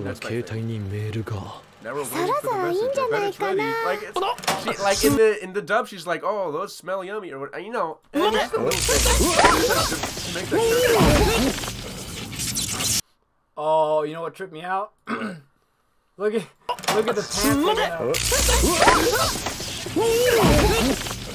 I thought that was a foot. Did you? I did. I thought that was a foot. Whoa, dude. It's a fucked up foot. Oh, let me show that screenshot right there. All right, look. I thought that this was a foot. It looks like a foot. I mean, if you weren't pausing, if you were watching it like straight through, you would think that is a foot. Look at that. That's totally a foot, dude. That is totally a foot. Mm-hmm. So I had thought that was a foot already. So I had in my mind that I was like, okay, that's what it is then. It's a person chilling in the, because I was like, oh, there's a person in there. Whoa. And then when I saw the feet running, I was like, oh, someone just booked it for the hills. Right. My bad. It was Daru trying to turn on the AC. Oh. Yeah. No. Well, definitely. You know, Crunchyroll does not offer in English. I know, and you're trying to justify your... I know. I understand. I'm just... I don't know. I like to be vocal about my opinions, and that's the reason I don't like subs. Also, Xanis is right. He is correct here. Wait, no. Earlier, he said correcting a misunderstanding isn't the same as giving something away. And I mean, technically, yeah, it was just Daru. But Oh, yeah. I don't know. I was so sure of it, though. That's why. I was so sure. Maybe I was writing in my notes. I think I was probably writing some notes, and I was like trying to watch it and write at the same time. And I didn't even see it. No, yeah, and it's still funner to find out on your own. And the mindset that you're trying to correct everything could lead to a spoiler, potentially. So just be careful. Yeah. My bad. Dude, this anime, it makes... I just want to, like... I want to make so many conspiracies on it. That's what the problem is. That's the funnest part about it. It's so, like, intense, this anime, that I'm trying to understand things that aren't even a thing. Moving on. Plus, you're, like, starving for something interesting to theorize about. Yeah. After all this bland shit that we've been fed. Let's see. Where are we at here? I can't help but feel like Okabe talking to himself on the phone is important, but I'm still confused. Look, he puts up the phone up to his ear, and he says El Sai Konguru, and there's nobody on the other line. Whoa, wait. You're kidding. In this scene, there's nobody on the line. Nobody. There's nobody on the line. Oh, maybe this is a different episode? There's 2 episodes. There's one where he is on the phone, he's talking to somebody, but then the first time he's in the shop, the ramen shop, there's nobody on the phone. And this isn't the one where he's talking to his little friend, what's her name? Mayuri? Right? Little blue girl? There's one where he's talking to her, I think. And she tells him about the HR1000 thing. And she's at the maid cafe, and he's on the phone with her, and he's... I don't remember who he's talking to, but I know there's two maid cafe scenes. It's not a maid cafe. This is a ramen shop. Yeah, he's in the ramen shop, and then Mayuri is at the... at the maid cafe. And she's like, hey, guess what? My friend has one of those. This isn't that scene? No, there's 2 times, and I know that, and I remember this one because he picks up the phone, and he says this, and I remember it specifically because the screen points to the sign. It says no cell phones. Right. And it didn't do that the second time, so I know there's 2 times that it does that. Okay. I must have like blanked out every time he does this because I don't remember him having that habit. That's weird. Yeah, he gets on the phone a few times in the first 5 episodes that there's nobody there. And I thought a character even mentioned that. It was like, there's nobody on the phone. What are you doing? The first time was, I think he was bluffing because Christina was like, what are you, crazy? And he's like, he whips out his phone.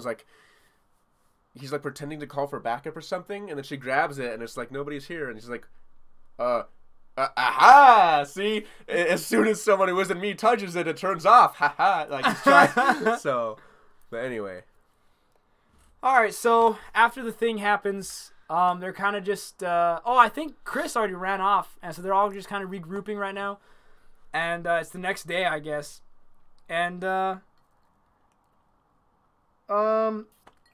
was wondering, though, I wrote in my notes at this point, and I think we already had this confirmed from Xanis over here, but I think it's possible Okabe changed world lines when he went back in time for the first episode, which explains why he can't find John Titor on the internet. And so apparently he did switch world lines. He didn't go in the past, but he switched world lines. Temporarily, yeah. But I'm thinking that's why there's no John Titor on the internet. Or John Titor. Right, because he switched world lines. Whoa, yeah. Because remember he said that he had searched him up before and there was hundreds of hits. And that he knows of that name, but for some reason now he's nowhere. So since then he hasn't even been on the same timeline since that happened. Maybe he has, but he hasn't made too big of a stink. Probably. But that's interesting. But then that's another thing too, is that if he's not the one that messed with the timeline, then wouldn't his memories change too? How does he remember things from the other world line? Because when they explain the world line splitting, they explain the fact that everyone's memories get changed too, to fit the new world line. It makes a new world that goes in accordance to whatever change was made. Wait, does it fill in the gap though as to how that happened? Like, let's say you kill somebody. So in the new timeline where that person's dead, is it just like they never existed, or it fills in the gap with, he was murdered? I think the time would split just before the action was made, I think. And then what about the timeline that isn't affected? I mean, you go to one and you kill somebody. That person's dead now. So what? It just makes a duplicate now? See, they explain it retruded. The duplicate actually was a good way to say it, because remember when they had the diagram of all the worlds going up with the lines and then it splits off and there's 2 lines now? Yeah. It would actually be better to explain it like a tree. It trees off. So you have the same timeline going up, and then it turns into a Y and it splits. You're right. So the previous time is the same. It doesn't But happen. when it splits, that's where the differences start. That would be better. But since it made the world split and it's like 2 new lines, it makes it look retarded. It makes it hard to understand. It does. But now I get it. Yeah. So the original timeline is unchanged. Mm-hmm. So it's still the time traveler is still there and he kills the dude, but that's where it splits off and then it's different. So both worlds have the time traveler there, just one is where he didn't kill him and one is where he did. Okay. So that's what happens. Or you could say that it makes a duplicate. I guess that's the same way to say it. It's just that would take more processing power. Yeah, I like more branching energy. off. I like branching off better. Yeah, that's just retarded. All right, so where were we? Oh, so Chris ran off from the microwave, and they're having Sheena and Okabe having a little intimate moment here, eating some food, and they trade some food particles where he already ate hers and she didn't even notice, and he was like, "I'll trade you," and he trades her, but she's like, "Oh, here you go." He's like, "Oh, I already ate it." I already did. But yeah, they're up there, and she asked, like, will Chris ever come back? And I guess Chris is, why is she so scared of microwaves? And then it's probably because she's afraid of time machines. However, we do find out in the next episode that it's because of her dad. She didn't want to be like her father, which has to do with time machines. Right. Yeah, clearly Christina's dad daffled in the same thing. I've seen this done before in television, where there's like, oh, my dad just did the same thing, so I don't like that. Mm-hmm. And look what it did to him. Who knows? Maybe he's her daddy.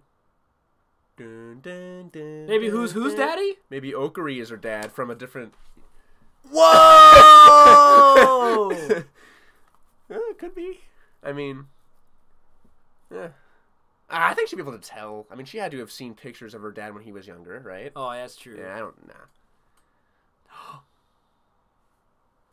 What if her dad ran off and there's no pictures of him? Dude. And all she knows is that he's a time machine scientist. Wait, didn't she say he ran off? No. She said that she did. She hasn't seen her dad for 7 years. Right. Oh, that little tidbit right there. Yeah, okay. So he's gone. Oh, yo. I was going to say this. This was made in 2011. John Titor it's not, showed up in the year really, 2001, right? Or 2000? 7 years old? I thought it was like way older. No, than 2011. Yeah. So wait. It's close, though. You know how John Titor showed up in the year like 2000, 2001, around there, 2002 or whatever? Yeah, definitely. What if John Titor is Okabe? He goes back in time, does all this John Titor shit, and then has a baby. Wait. Okay, Dude, wait. I think there's a possibility that Okari is not John Titor, but John Titor. Retro. We're at the end of this episode. You're coming on in like 5 minutes. Oh, right, yeah. I think, like, just disregarding any connections between Okari and John Titor, I think John Titor might be Christina's dad. I mean, just straight off the bat, huh? Yeah, I think he's time traveling constantly.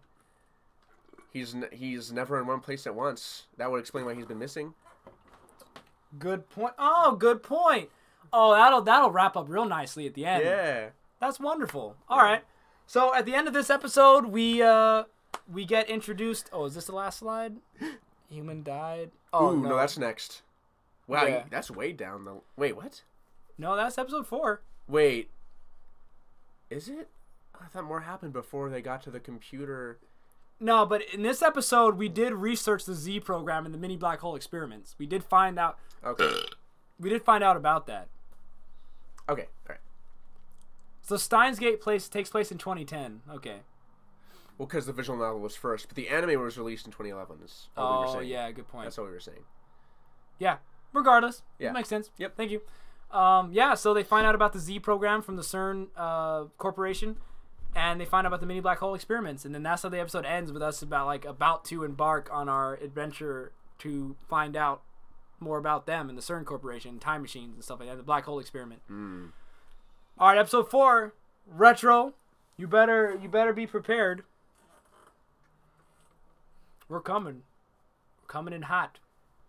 Good Lord. Oh my gosh. Wow, great. All right, Retro, spoiler, you dude. ready, bro? Are you ready? Are you ready?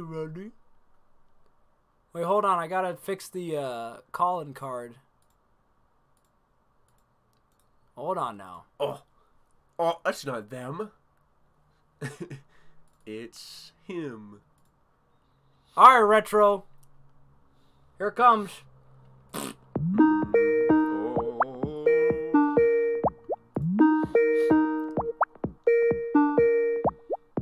Got the audio coming in. Oh. Hello? Oh my god. Good Lord. Who all is there?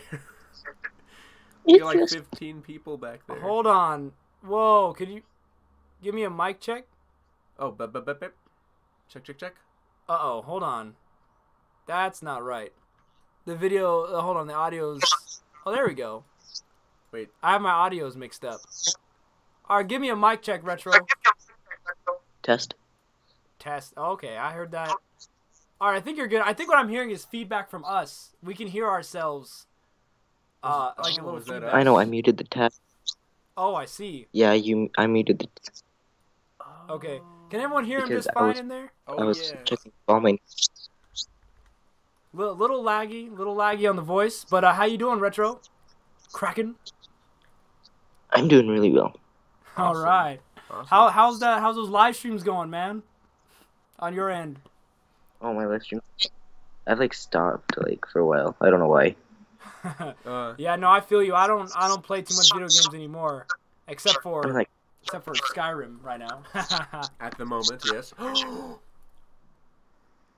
What are you looking at me for, David? You have to play a Metroid game now. You're doing Samus next.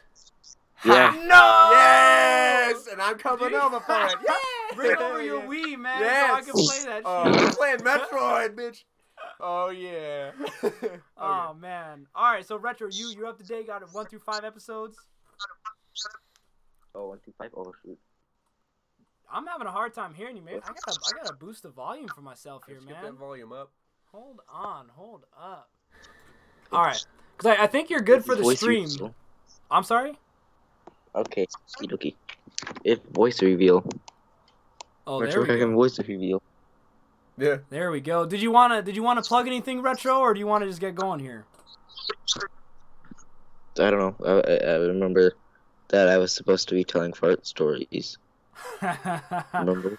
Fart stories. What? You know we're better than that. Oh, it's the best Oh, good story I've Lord. ever heard. That's all it's gonna be is just fart noises for the whole next stream. 30 minutes. All right, so we're on episode 4. Episode 4. What was this? We got character development. We've got a good plot going. We got some foreshadowing as well. What happened, Retro? What happened in episode 4? I'm trying to remember myself. Some back in time stuff, and then oh, shoot, I don't remember episode 4 as much. Are you I'm like- high right now? Me? No. You're smoking a blunt right now, right? Aren't you? No. This is the show to do it. I mean, if you're gonna do it, then this is the show to do it. Dude, I think Retro, you know him. You know ladies man FaZe? He used to come on the stream when we did Breath of the Wild. Was he high? He always was smoking, dude. Every 5 minutes he'd message in the chat and be like, "Oh, I'm gonna go smoke real quick. I'm gonna go smoke some weed. I'll be back in 10." Was he ever back? Yeah, he'd be back. Oh, dude, FaZe would watch me more than Retro, man. Well, maybe that's what it. Because Retro's been here. you were since the streaming Breath of the Wild, okay? That's the worst Zelda game since Big Hero 6. start. What? Big Hero 6? Oh, dude, they didn't even have Zelda in that one. Retro, you never even played Breath of the Wild. You shut up. Or Big Hero. Only. I did. All right, so this episode we had the board game. Remember the card game that he played that girl at the maid cafe to get the information to find the IBM computer? That's what this episode was. Oh, wow, you remember that good, damn. IBM. Well, I looked at the notes. Oh, IBM 300? IBM 5000? Actually, I don't remember the. Actually, I don't have IBN written in my notes anywhere. I did remember that note. Oh, wow. I think it's IBN 500. And this whole episode is them trying to find the IBN 500 because it can decode the Z program encoded information. Yeah. Isn't that right, Retro? Yeah, that's right. Okay. Good. So now that you remember that episode, what did you think of this episode as like a As a whole. as a whole What this are your episode? thoughts? It was, Didn't like it? I was, no, like I was like watching it, but like I was like watching it on my TV, but I was also doing chores at the same time, so like missed half the story. Oh. And then but then since I was watching it on YouTube has it so it autoplays from like I was watching dubbed at first, so episode 1 dubbed, then it played episode 1 subbed for it, and then it would do that, so I gotta miss what I did, but then I had to read it, so I didn't miss so I like watched the picture during the dub and then read it over to it again. So basically, it was a big mess. Yeah, pretty Yeah. much. No, but Didn't you get cool, a lot man. of- You watched it. It's all good. I remember tried. you watched Chobits, man. That I know. was awful. That was No. terrible. What happened? But you just watched Chobits. Like I remember Retro watched I- while I was I streaming would take- Batman. He watched like 5 episodes or more. Yeah. Oh yeah. I watched all the episodes during that one stream that one time. He needed pain relief, and your stream was just the right thing. Just the right one. Yeah. Oh my god. Oh wow, here we go, Mr. High and But Mighty. Oh, Breath of the Wild was. Oh, I sent you all my notes through Skype. Sorry, what You was that? sent me notes through Skype? Yeah, all my notes. Look, Oh, I don't need notes, my man. Wait, Oh. how come Skype? Oh, No, my notes. your notes. why is it all foggy? What's It's like happening? teaching me how to use the share your screen. I don't want to do that. Can you click the little speech bubble? Get rid of that. Like the speech bubble itself saying "share your screen." Can you click that? No. Skype is being returned. It's horrible. Yeah, I don't need your notes, man. It's all good. Yeah. But yes, this is how we're gonna do it. I mean, this is the best way that I could see how we could do it so far. I'm just gonna go through the episode and wow, what the What? fuck? Whoa! What the? Whoa, What's it's happening? screen sharing. Oh, sharing screens. Oh. Oh, that's what he's doing. He's showing me the notes through the Skype screen. Oh. Wow, Retro, you really overdid it. Oh. You Damn. went over Holy. and beyond. Okay, wait. You know what we need to do? I think we need to actually use the share screen feature to get this stupid thing to go away. So minimize or like shrink the window down. Shrink the. Oh, whoops. Cause yeah, the stupid thing like moves away from the. There we go, and then go to share screen. I guess do okay. I don't want to share my Okay, screen though. stop. We can stop. We're gonna stop. How do you stop it? You just stop Oh. sharing. That didn't do anything. What? Oh, this thing sucks. Well, we can hear him, right? Yeah, So we can it's- hear him. The Skype is going Yeah. through like a tutorial right now, and it's like trying to teach us how to use Skype, and it won't let us like touch anything. So Oh. anyway, yeah, Retro, I appreciate that you got notes there. A lot of homework. Damn. I mean, you went above and also- beyond. seriously did. I also did the notes for what was it, that one? The one before Showbits. Icon? Angel Beats. Angel Beats. Angel Beats was good Oh, too. you're right. Angel Beats Angel was really good. I did notes that first time I came back to your streams, and I took notes and I was trying to type them all in chat, but then everything went down with me and Igsley. Idrisly. Oh yeah. Oh, or Lily. We call her Lily. Yeah, so how we're basically going to do this is how we've done it with our last call-in people is that we're just going to go down the show minute by minute. Oh yeah. And then when I'm going to try to like list off the minutes that we're into the show, and if you want to interject, please let us know, and I'll ask you a little bit here and there, what do you think, but try to interject where you can. Just be like, oh, excuse me, just start talking, and then we'll try to shut up for you and let you say your piece. Right. And Oh wow, he turned on his mic. Whoa. Oh, Why is there $5 on the screen? what's going on here? He can he's- just force his way He's into us. donating $5. Yeah, hey man, he's forcing his way into us. He's I forcing feel us to take the money. violated. Oh, what? Oh, dude. Skype is so Skype is fucked Dude, up do right we... now. Can you X that one out and keep the other window open? And then, like... No, this is the window of him. Yeah, Dude. keep that one up and then X out the one so glitched. Alright, I might lose you, but if I do, I'm going to call you back. Right. Nope, still Okay. got you. Whoa, where'd it go? Where is it?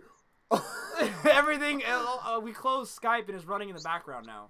Oh, we'll just open it back up and then we'll have access to... Dude, why is this so complicated? It shouldn't be. It's yeah, not. yeah. Why we don't need to mess with Skype though. Why are we trying to have it up?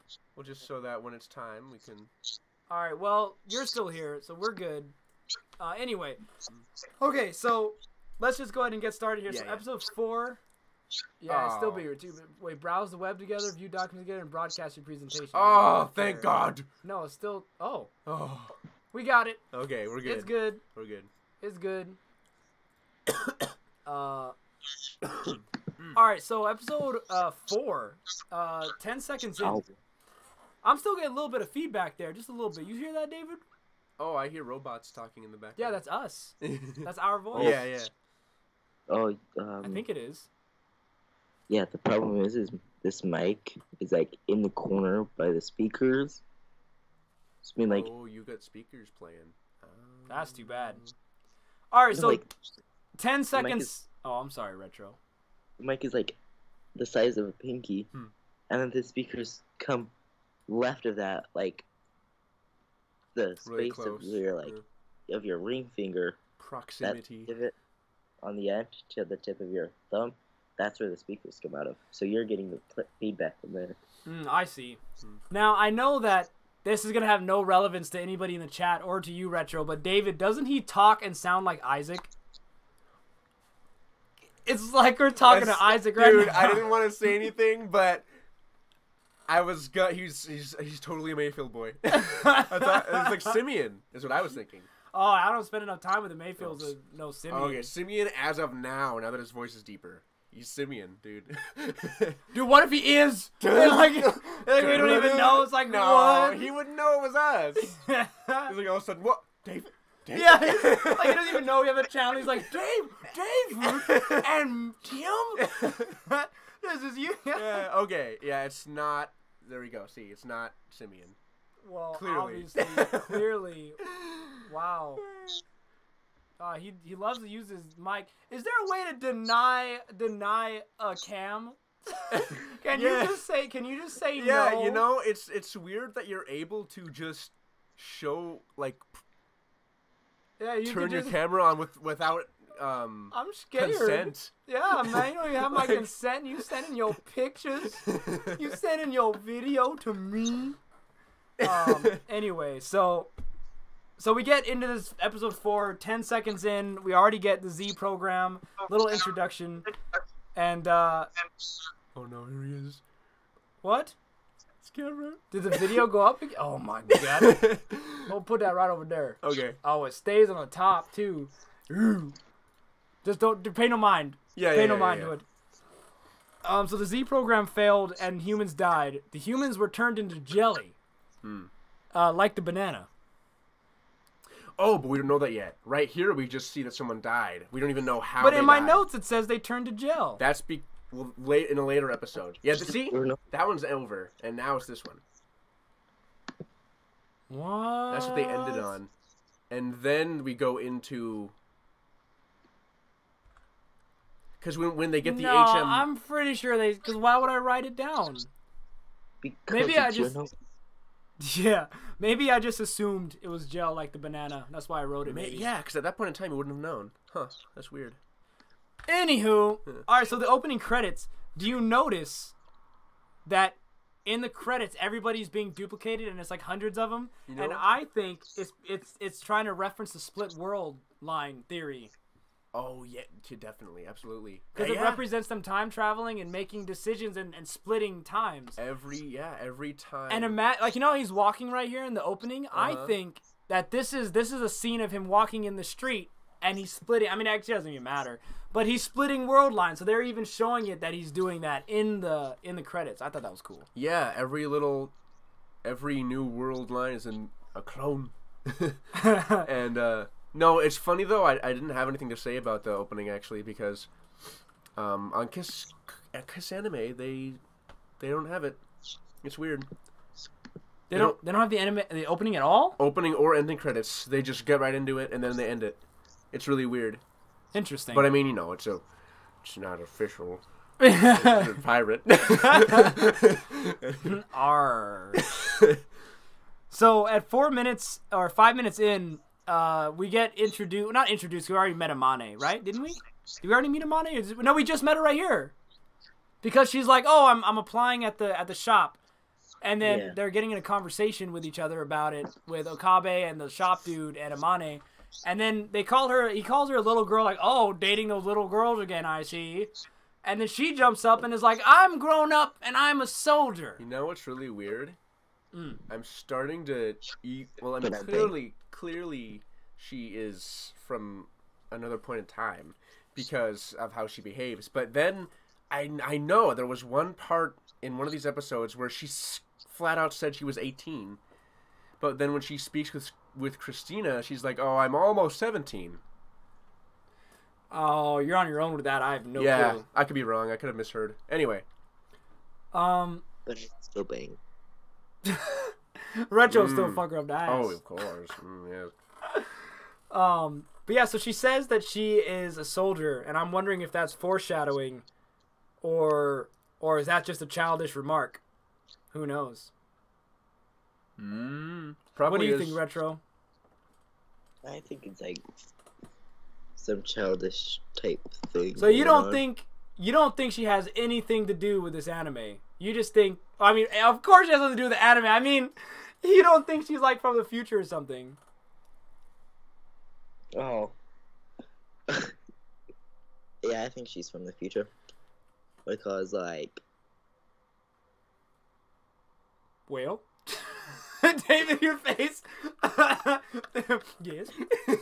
Well, I'm attentively listening to our guest. Go ahead. Oh, sorry. You're so sorry. Go ahead! No, go ahead, Retro. But, like, she's a soldier. But, I mean, I don't care about if she's from the future or not. Because if I was there... You'd bang her? Yes. Is that's where you were going, huh? Yep.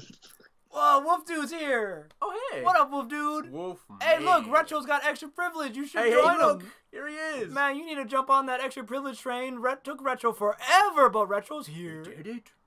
Yeah, anything's possible.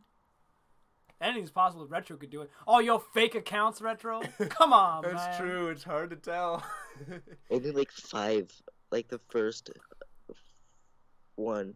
That Japanese one. I'll send you a screenshot. I only have 5. No, I have 4K. What do you do with those things? Yeah, what do you do with those things? Why do you have 5 fucking things? Because you know how people have the subscriber notice on their streams? Uh-huh. I like to see their reaction when, "Thank you for subscribing, Adolf Hitler," or "Thank you for subscribing, Suck My Duck, You Stick." I guess that makes sense. Fucking idiot.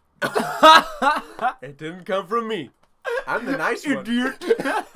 You like that, idiot? I'm just kidding. Yo, we always kiss. Dude, this next slide y'all gonna like. You ready for this? Chris. Of course. Yes. Let's get that scantily clad Christina. Oh my god. That was a little creepy. What kind of laugh was that? I don't know. That was like right in line with a "you know what to do." Yeah, actually. Like with the Patrick face with him up on the rock. The Savage Patrick thing. Yeah. You know what to do. You know what. Well, I haven't heard that meme in a while. You know what to do. We need to make shirts like that. You know what to do. Oh, we need it. Do spelled DEW. Yeah. So So we have this next shot. This is a funny line that I like. Daru's like the universe constantly expanding. Like this was like the one line. Like everything is pretty much serious in this show for the most part, and then we have, whoa. I'm sharing my screen with him. Whoa. No, he is. Oh, he's sharing his screen. Yeah, he's on our. Oh, he's on the. Oh, yeah, I see. On Google. It looked exactly like the, like my behind the scenes screen. You know, I was like, how do you do that? I got in trouble for hacking those. So. Oh, that's too bad. Hacking those hentai sites is bad. Don't do it, Retro. No, you can't have all the boobies. We wish we could, but we can't have every single one. So, getting on with this anime, 7 minutes in, he's trying. Okay, so 7 minutes in, we find out about the CERN Corporation through. Go ahead. Right, because this is like in between the laundry scene and here, he finally gets a response from John Teeter, who he emailed earlier. Right. And he confirms his theory. Yep, CERN's up to no good. So he runs home. Dude, Retro's showing us hentai right now. What? Expand. Expand. Get it big. Whoa. Get the other window. Oh, this doesn't get any bigger. No, the other window. Yeah, no, yep. Whoa. Oh, he vacuumed it away. No. That was windy, man. That was She's delicious. like 12 years old. Oh, I mean, she'll be 18 eventually. Well, you know, it was probably mature art of her, as they do. But anyway, so it's still legal. I'm under 18. It's still legal. Actually, For you... if you now lolly is different, but if you were to share naked pictures of girls your age, you're still trafficking child pornography, so it's still illegal. You doing it would be legal, right? No. But if you show it to us. No. If he even sending it to anybody, even if people his own age, even minors. If minors sexting is transference of child pornography. So what if just little old Retro's just looking at him on his own time by himself? That's not a problem? Just looking at it's not a problem, but. Yeah, possessing it and sharing it is still illegal, even if you're little. Because it's treating it as pornography at that point, kind of. Yeah, but I mean, having sex minor to minor isn't illegal. It's always so weird, like. Yeah, Lee. About Lee, I want to see. Dude, actually, they have Wendy. Wendy grows up, or she doesn't grow up. You guys have seen Fairy Tale in the alternate world where she's. Well. But, you know, grown up. Let's just put it that way. That is true, right? Yeah, there was the alternate world where she was of age. Wait, what was it? Edalus. Edalus? Yeah. Was that what it was? Edalus? Edalus. I thought it was Well, you know what I'm talking about. That's the point. I wouldn't know. Yeah, it doesn't matter, I guess, because, you know, we're supposed to be talking about Steins gay. But anyway. So in this episode, John Teeter talks to him about CERN. He learns of CERN, and he finally can put a face to the organization he's been fighting all his life, the faceless organization. And so he's trying to wake up Daru, and then Sheena comes in the room, and he's trying to tell him, we need to go decode CERN's mysterious program. We need to do it. And they don't believe him. Daru's asleep. He can't wake up. Yeah. And then Sheena's like, well, I have work today, so I can't help you. And so no one believes him, and it's because he's crying wolf all the time. He's always talking about how there's an evil corporation. And he's right, but nobody believes him because there's no evidence. Yeah. Well, I don't think he even knew there was an evil corporation. It was a hunch. It was a conspiracy. And then he finally has a face to it, I think, now. Okay. And so now he can attack something for once. Okay. Wait, what? Huh. So it's illegal to in middle school for Leo's bat, you couldn't bring your cell phone in the girls' locker rooms. So you girls couldn't with the police have your phones. Well, I didn't hear about that with the boys' locker room. I thought we were supposed to be gender equality. Oh, we're getting links.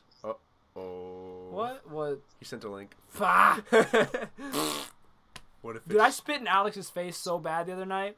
Oh, ew. At the end of Pacific Rim, Pacific Rim. Oh, Pacific Rim. Right. You know, he did the thumbs down He did that, thing. yeah. And he did it before me. I wanted to do it really bad. And so then I turned to him and I did it in his face. And I just raspberried all over his face in the theater. The cinema. But anywho. Yeah. So the organization. Are you following along so far, Retro? Have anything to say? Yeah, I'm following along. No different than the chat, huh? Does it feel nice to be on live Skype, Yeah, Retro? how- You feel special? How is I it? do feel really special. How is it up here? It feels nice up here, a little breeze, you know? It's like Olive Garden. It's like Olive Olive Garden. Garden. Yeah. Oh yeah, Retro. You're the one with Olive Garden. When we go to Olive Garden? Can I come? I actually like Italian food. Oh, like me. What? All right, so this is the point that I was talking about earlier. So here comes so far my favorite scene. My favorite scene in the all first 5 episodes right here is this long, the 5 minutes of just straight up. That was the most disgusting in-body burp I've heard in a long time. That was gross. It sounded different from inside. Whoa! All right. Okay. All right. Damn. No, this 5-minute. It was a sick burp. That was gross. This 5-minute dialogue between Chris and Okabe was just beautiful. Wait, it was amazing. Yeah. Yeah. But now this is the scene where he says her name weird. So, he's talking to her, and he whenever he says her name, he goes Christina, and then he also calls her the zombie, and he says the same thing. He says the zombie, and it's like, and she even gets upset with him. She's like, well, yeah. She says, why do you say it that way? I don't know if is it the same way in English? Does he say it like that at all? No, he just calls her Christina, which is not the version of the name she likes. And then the zombie, obviously, she doesn't like because, ew, gross. And plus, she never actually died in this timeline. So it's like, what are you talking about? That could be it. Right. Anyway. Oh, yeah, because, the zombie, because he thinks that she came back from the dead. Yeah. Yeah. Well, he knows that it's a time thing, but he jokingly calls her a zombie because like, oh, look, back from the dead. Mm-hmm. Christina! Yeah, no, he doesn't say it weird. I mean, if you count his general way of speaking, then yeah, he says it weird. So they're at the laundromat right here, and I forget if he actually schedules with her to meet up or anything, or if he just meets with her at the laundromat. I remember. Oh, she was really weird in the dub version anyway. She calls him and is like, "Oh, sorry, fuck, never mind. No, I messed up. That's a different episode." What in the hell was that? That was interesting. No, I was thinking of the episode where Majora's Mask live stream. What are you playing Majora's Mask and streaming it? No. Mocha Fantasies. Oh, hey! I'm looking for the scene where he says, any restaurant. Yeah, Olive Garden. I said it. I don't deny it. Right. It was there. Anyway, no, disregard what I said. There was another episode where they actually met up, but... No, so I don't know if he just runs into her or if they just meet up at the laundromat here, but regardless, he's trying to look for help with the CERN organization to try to get him because Sheena won't and Daru's asleep and he's also doing laundry, running some errands, so they're talking at the laundromat. And she refuses to help him now that she knows that the time machine is working, you know? Mm-hmm. And so he tries to play psychiatrist with her and says that she hates time machines hates time machines because she was struck by lightning in Arkansas when she was 5. Actually is just exactly throws that out. That was funny. And then I like the dynamic between the two. This is on a whole different note too. But I do like the dynamic between the two, like how she's introduced as a skeptic of time travel. Right. He's open-minded. And he's trying to build a time machine.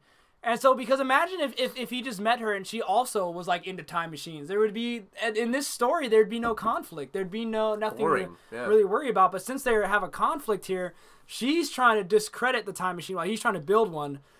But ultimately, they're both getting to the same means, the same end. You know, right? And you know what? Different means.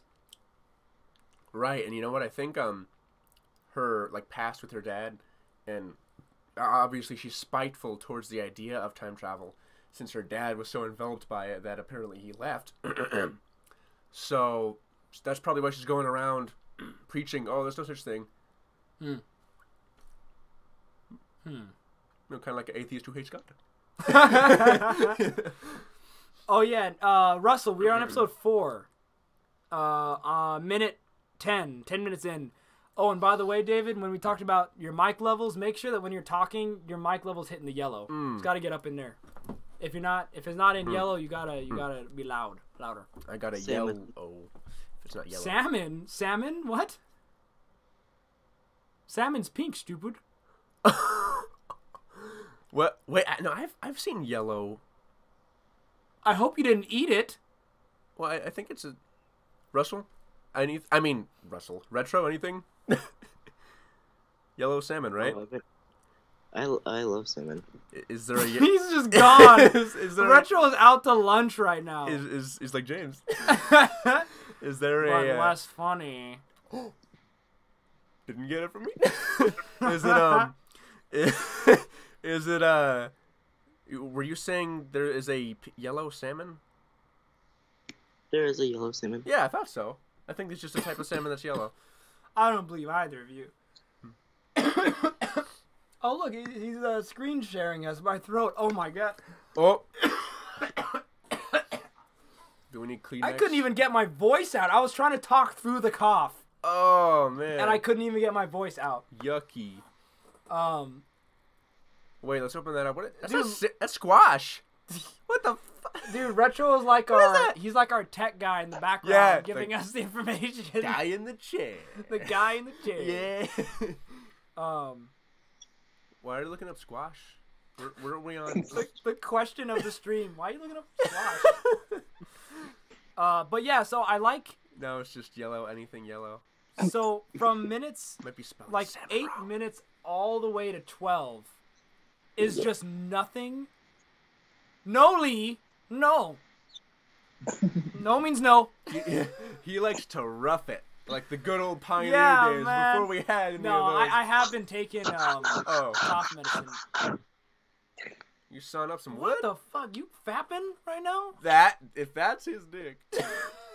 No, it's like, he's breathing.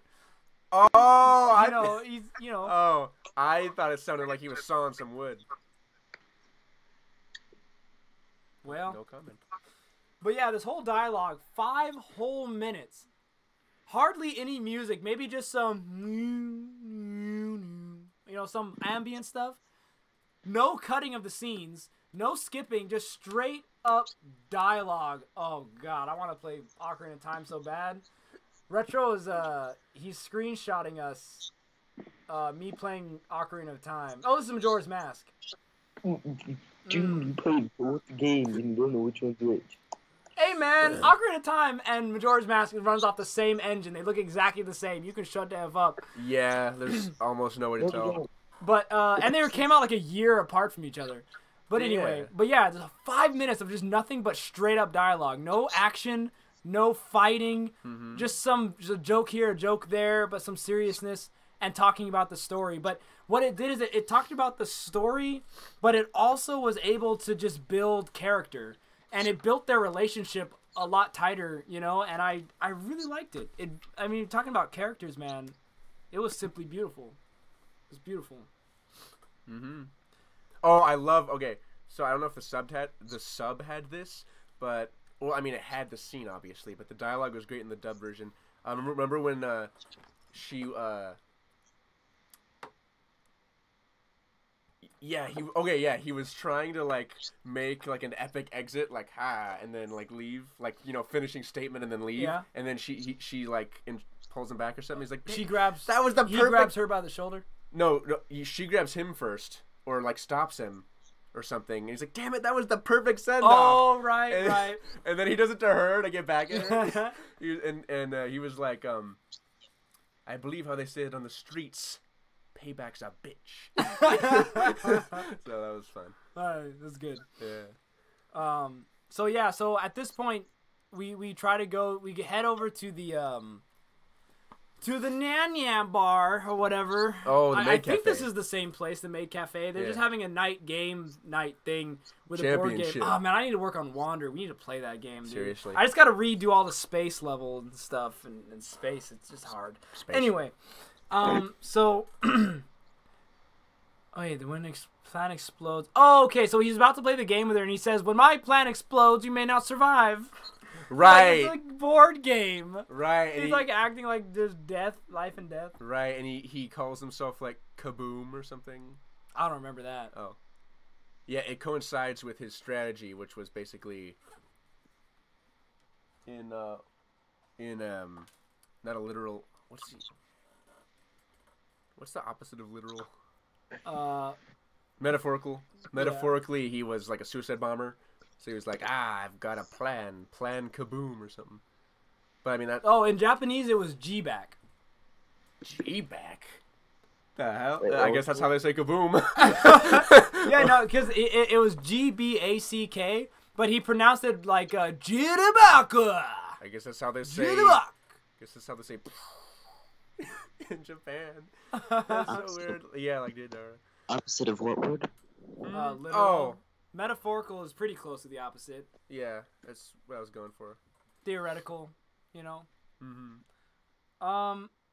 So, at the end of the episode, this picture doesn't really have anything to do with it, but I just thought I'd hold it up there. But although the characters are interesting, as they should be, you know, I feel like Steins Gate is more of has more of a focus on story and the mystery therein than the characters.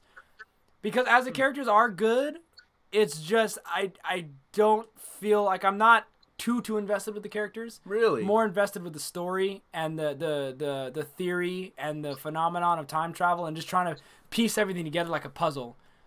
You know, it's funny. I'm pretty much the exact opposite of that. I'm invested in the characters. But again, that could be due to our different experiences. You know, you watching subbed, me watching dubbed. Maybe. I know it could be harder. Even when we watched it together in English, I felt the same way. I think. Alrighty then. Then it's just me. I'm invested. Figurative. In the oh, that actually is exactly it. Yeah. Wow. Well, there we go. Metaphorical is it's different. Anywho, thanks for that. But the scene before this, where they go to pick up the machine. The guy mentioned metaphorical is an adjective characteristic relating to metaphor, figurative. Oh, so it's in the same realm.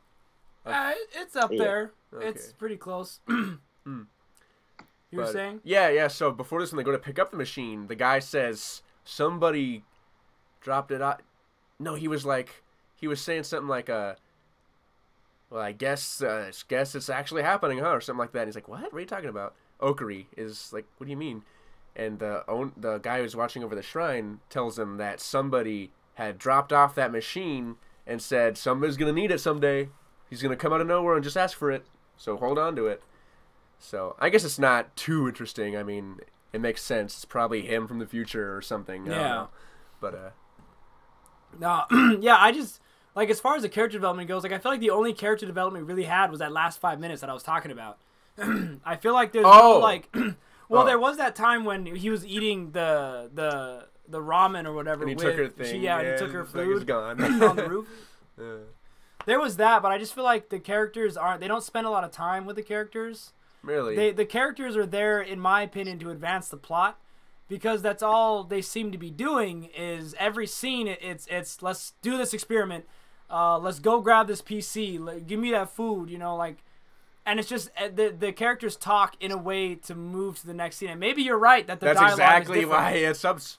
But it just seems like that's what it is. But maybe, well, when we watch it together, I'll be watching it in English. I would like you to at least try and see how you feel. Yeah, now that I've listened to this and I have this opinion, maybe when you watch it in English, it'd be different. Yeah, because I couldn't stop thinking to myself, I love these characters. The way they speak is so eloquent and interesting. So yeah. I'd like you to. I mean, I do like the Japanese. Like, I like their voice acting, and I like the way it sounds. Right. But unfortunately, like I said, when they do subtitles, they just put on the screen what you need to know. So yeah. Anyway. Yeah. All right. Well, what do you think, Retro, about the characters? Is it more characters focused or story focused, or is it both? It's around 50-50. Like, I see them. The characters developing, and then some of the storyline developing, and then they swap back and forth. Did you watch it in English or in Japanese? I watched it in both. Remember? You did? I don't remember you saying that. Oh, yeah. What?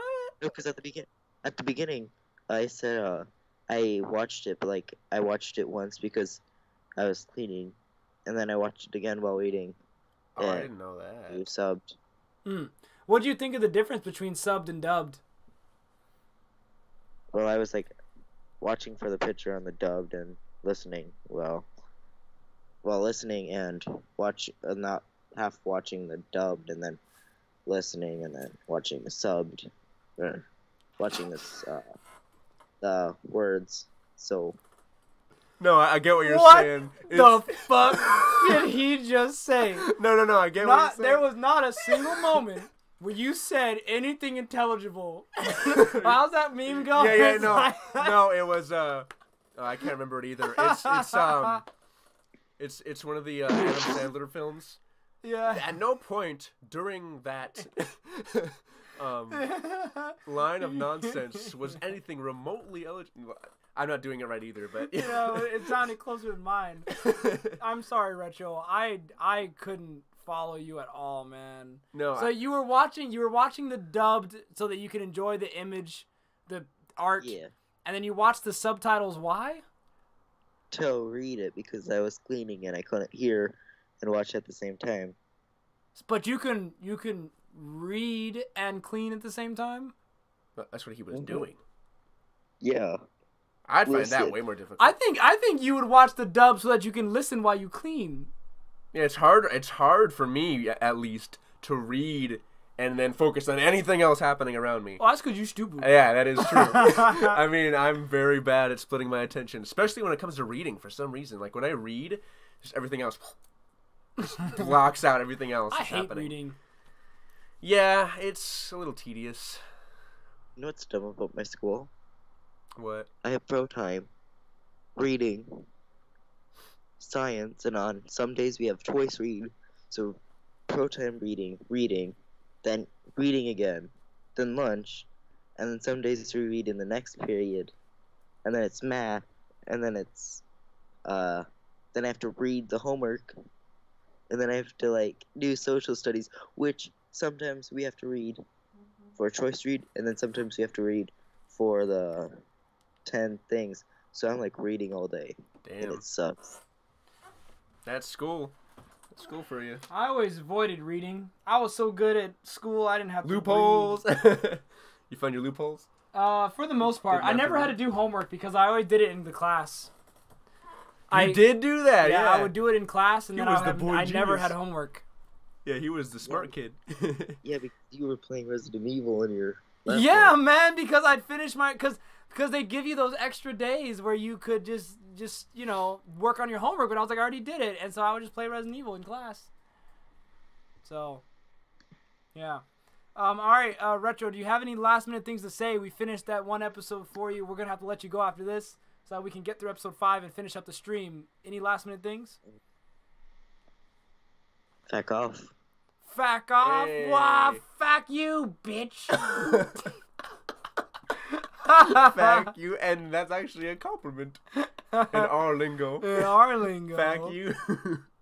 All right, where's this little thing? I gotta take this card off. Where is it? Skype call. There. This is not it, but What do you? Oh, call and guess. There it is. Oh. All right. Thanks for hanging out with us, Retro. Yeah. We appreciate the extra privilege, the efforts. You still have extra privilege, though. You'll have extra privilege for not just the rest of the month, just because you got it last week. I extend that to like what is the next month? April? Yeah, mid-April. So we can have you back on the show either next week or the week after. So we'll see how things go. Just show up, let us know. Don't lose your membership. We'll get you up the ass. Oh, we will. No, you can't stay for episode 5, Retro. It's one episode, unless you're really funny. That's a designated rule. Unless we forget that you're here and we just keep going like we've done before. Yeah, it's supposed to be an episode. Yeah, it really is supposed to be one episode at a time, but sometimes we forget. Yeah. Anyway, so moving on to episode 5. Oh, hey, look. It's a cock. Oh, it's Nick. This cockwad. He always stops in here, but he never realized this is just too fancy for a bloke like himself. Yeah.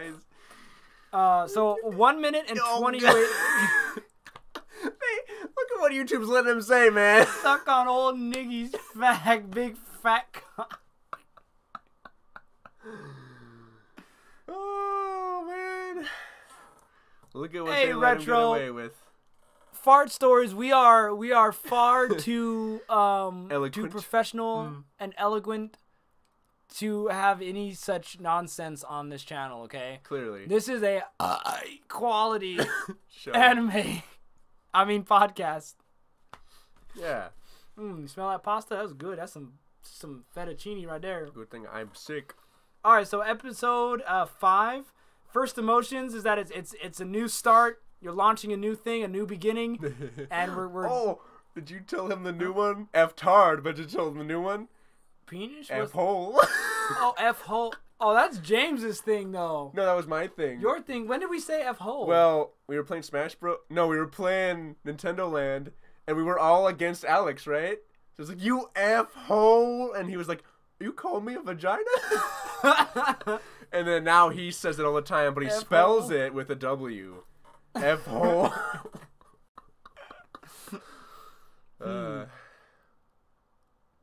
F-tard penis. Yeah, man, that's the way to go. Dude, this. Shut the F up, F-tard penis. Is that how you guys spoke back in the day? You just yelling penis and F-tard? Hey, Retro, I don't remember telling you ship. Oh, shit. No, he did. In the form of a fart. What?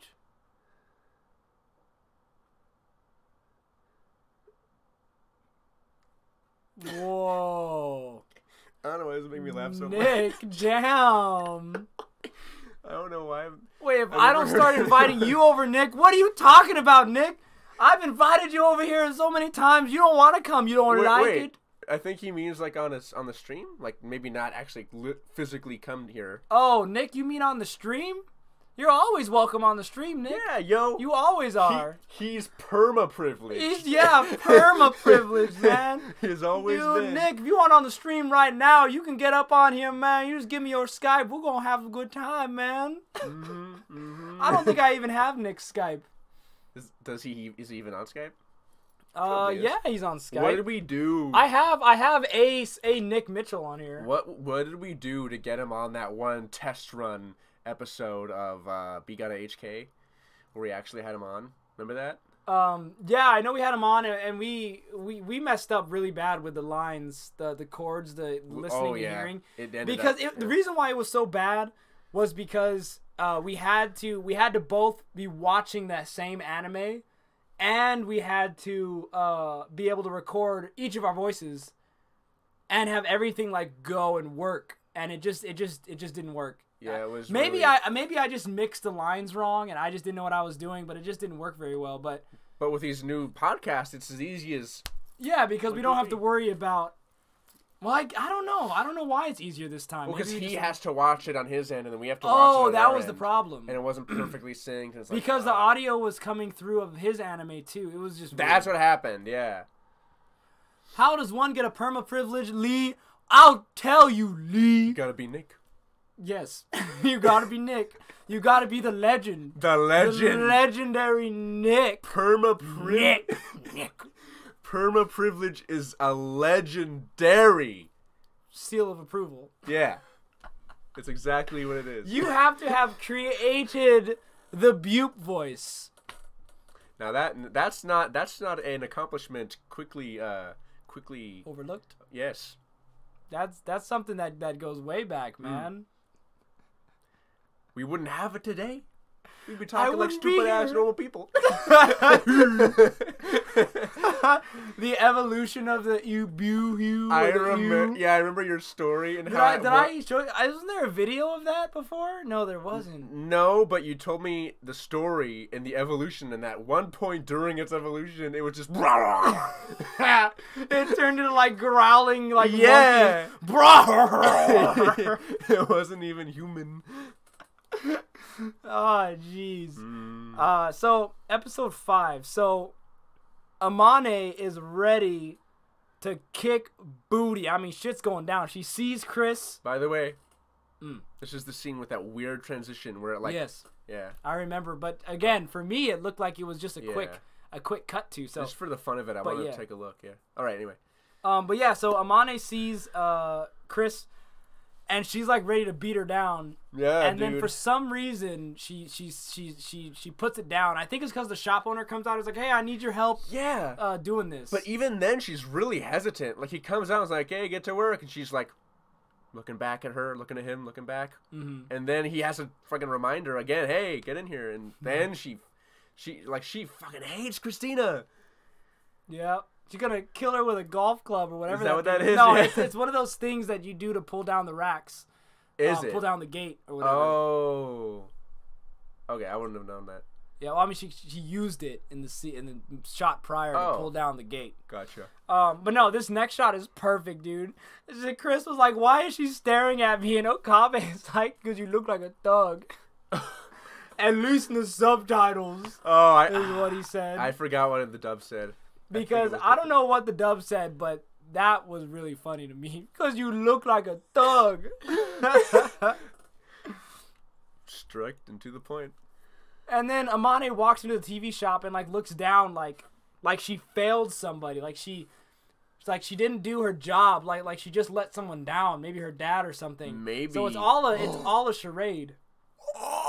What? I just thought she was like thinking to herself like about something bad that Christina did, but what you just said blew my mind, yo.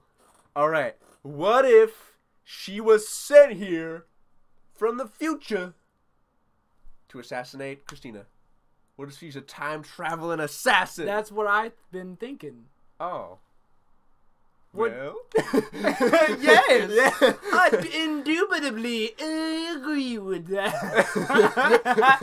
I agree with that. With that.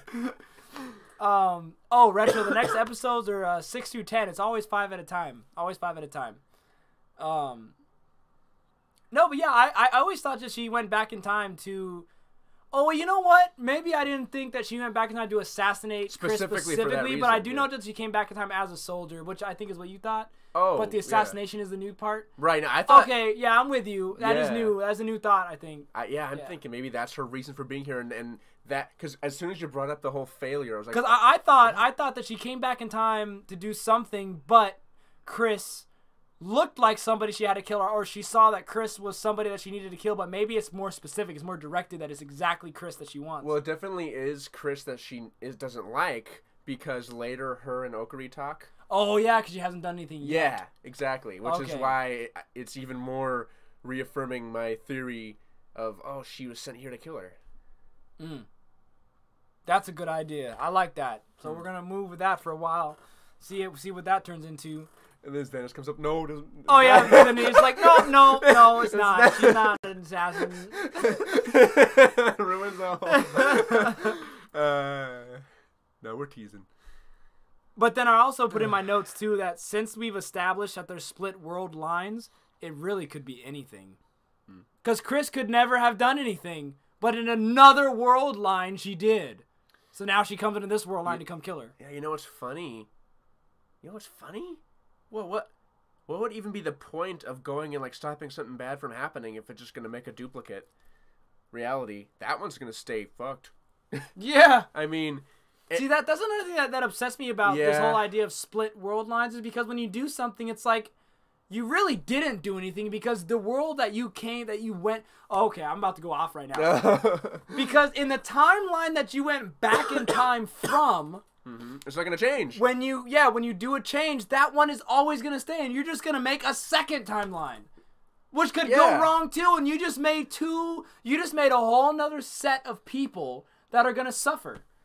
Yeah. In the multiverse. I mean, I guess the idea is, well, now I can live in this nice, cozy. Well, why don't you just like go to? Aren't there like a billion timelines at this point? Yeah. After all you you've try done, to find one that's good. Just go find a good one. Yeah, just find one that it didn't happen in. Yeah. And then it saves you the trouble of risking your own life. Yeah, if it doesn't even matter to the timeline that you are traveling to, due to the fact that it just makes a duplicate, then yeah, just go to another timeline. See, this is why this whole split world thing and space-time travel, I hate it. And I think in Back to the Future they did do the split timeline, but it wasn't split though. What it was when you go into the past and you change something, it morphs the future. Yeah, and so everybody shifts. It doesn't make a new timeline. It's just like a wave. A ripple goes through and it just changes everything. And then it's like then you just erase the other path, the other exactly. future. It's and that makes sense. That's the more traditional time travel. Traditional to this modern age of understanding, because Back to the Future was revolutionary. Was it? Yeah, Back to the Future. It was revolutionary. Just be like, oh, change the future. Yeah, well, no, in the past, before Back to the Future, time travel novels, because movies are still new. Of course. Time travel novels have always been space and time. So whenever you traveled back in time, you would like go to like Africa with the dinosaurs, and you'd be like, oh look, we're in Madagascar with T-Rexes and blah blah blah. But it was never like before Back to the Future, the concept of traveling back in time and appearing in the exact same space in time, but you just go back in time, was unheard of. No one had ever done that before. Back to the Future was the first movie to do that. Oh, that's okay. I didn't know that movie was so. We just said it doesn't. No, Xanis, it doesn't. The whole fact that there's different world lines and different split timelines is not Back to the Future at all. Back to the Future is one line. Yeah, and then you just erase what was before. And that's why Marty McFly disappears. Yeah, because he was never born. Because if it was the split world timeline, he would never disappear because his timeline is intact. Because he changed the past, it was split into a new world line. But because it's all one line, when he changes the future, he's disappearing because the ripple is going through time. And it makes sense too because I mean, if time would go, if the ripple through time went at the same rate as time, he would never disappear. He would stay whole until the time in the future when he'd go into the past, and then he'd vanish. Or he'd go into the future. Yeah, he'd go into the future into the point where he went into the past, and then he'd vanish. His future self would vanish. But because the ripple goes faster than time, it ripples through the timeline, and therefore he disappears within minutes. And he has to save it because the ripple goes through time like super fast. Oh, it's not instant, right? Yeah, it's not instant because the ripple's got to go through time. It doesn't go instantly. It's like a shockwave. But it doesn't go as slow as time. It's like a big eraser. Yeah, and it just slides through time at a certain rate, like faster than... Oh, dude.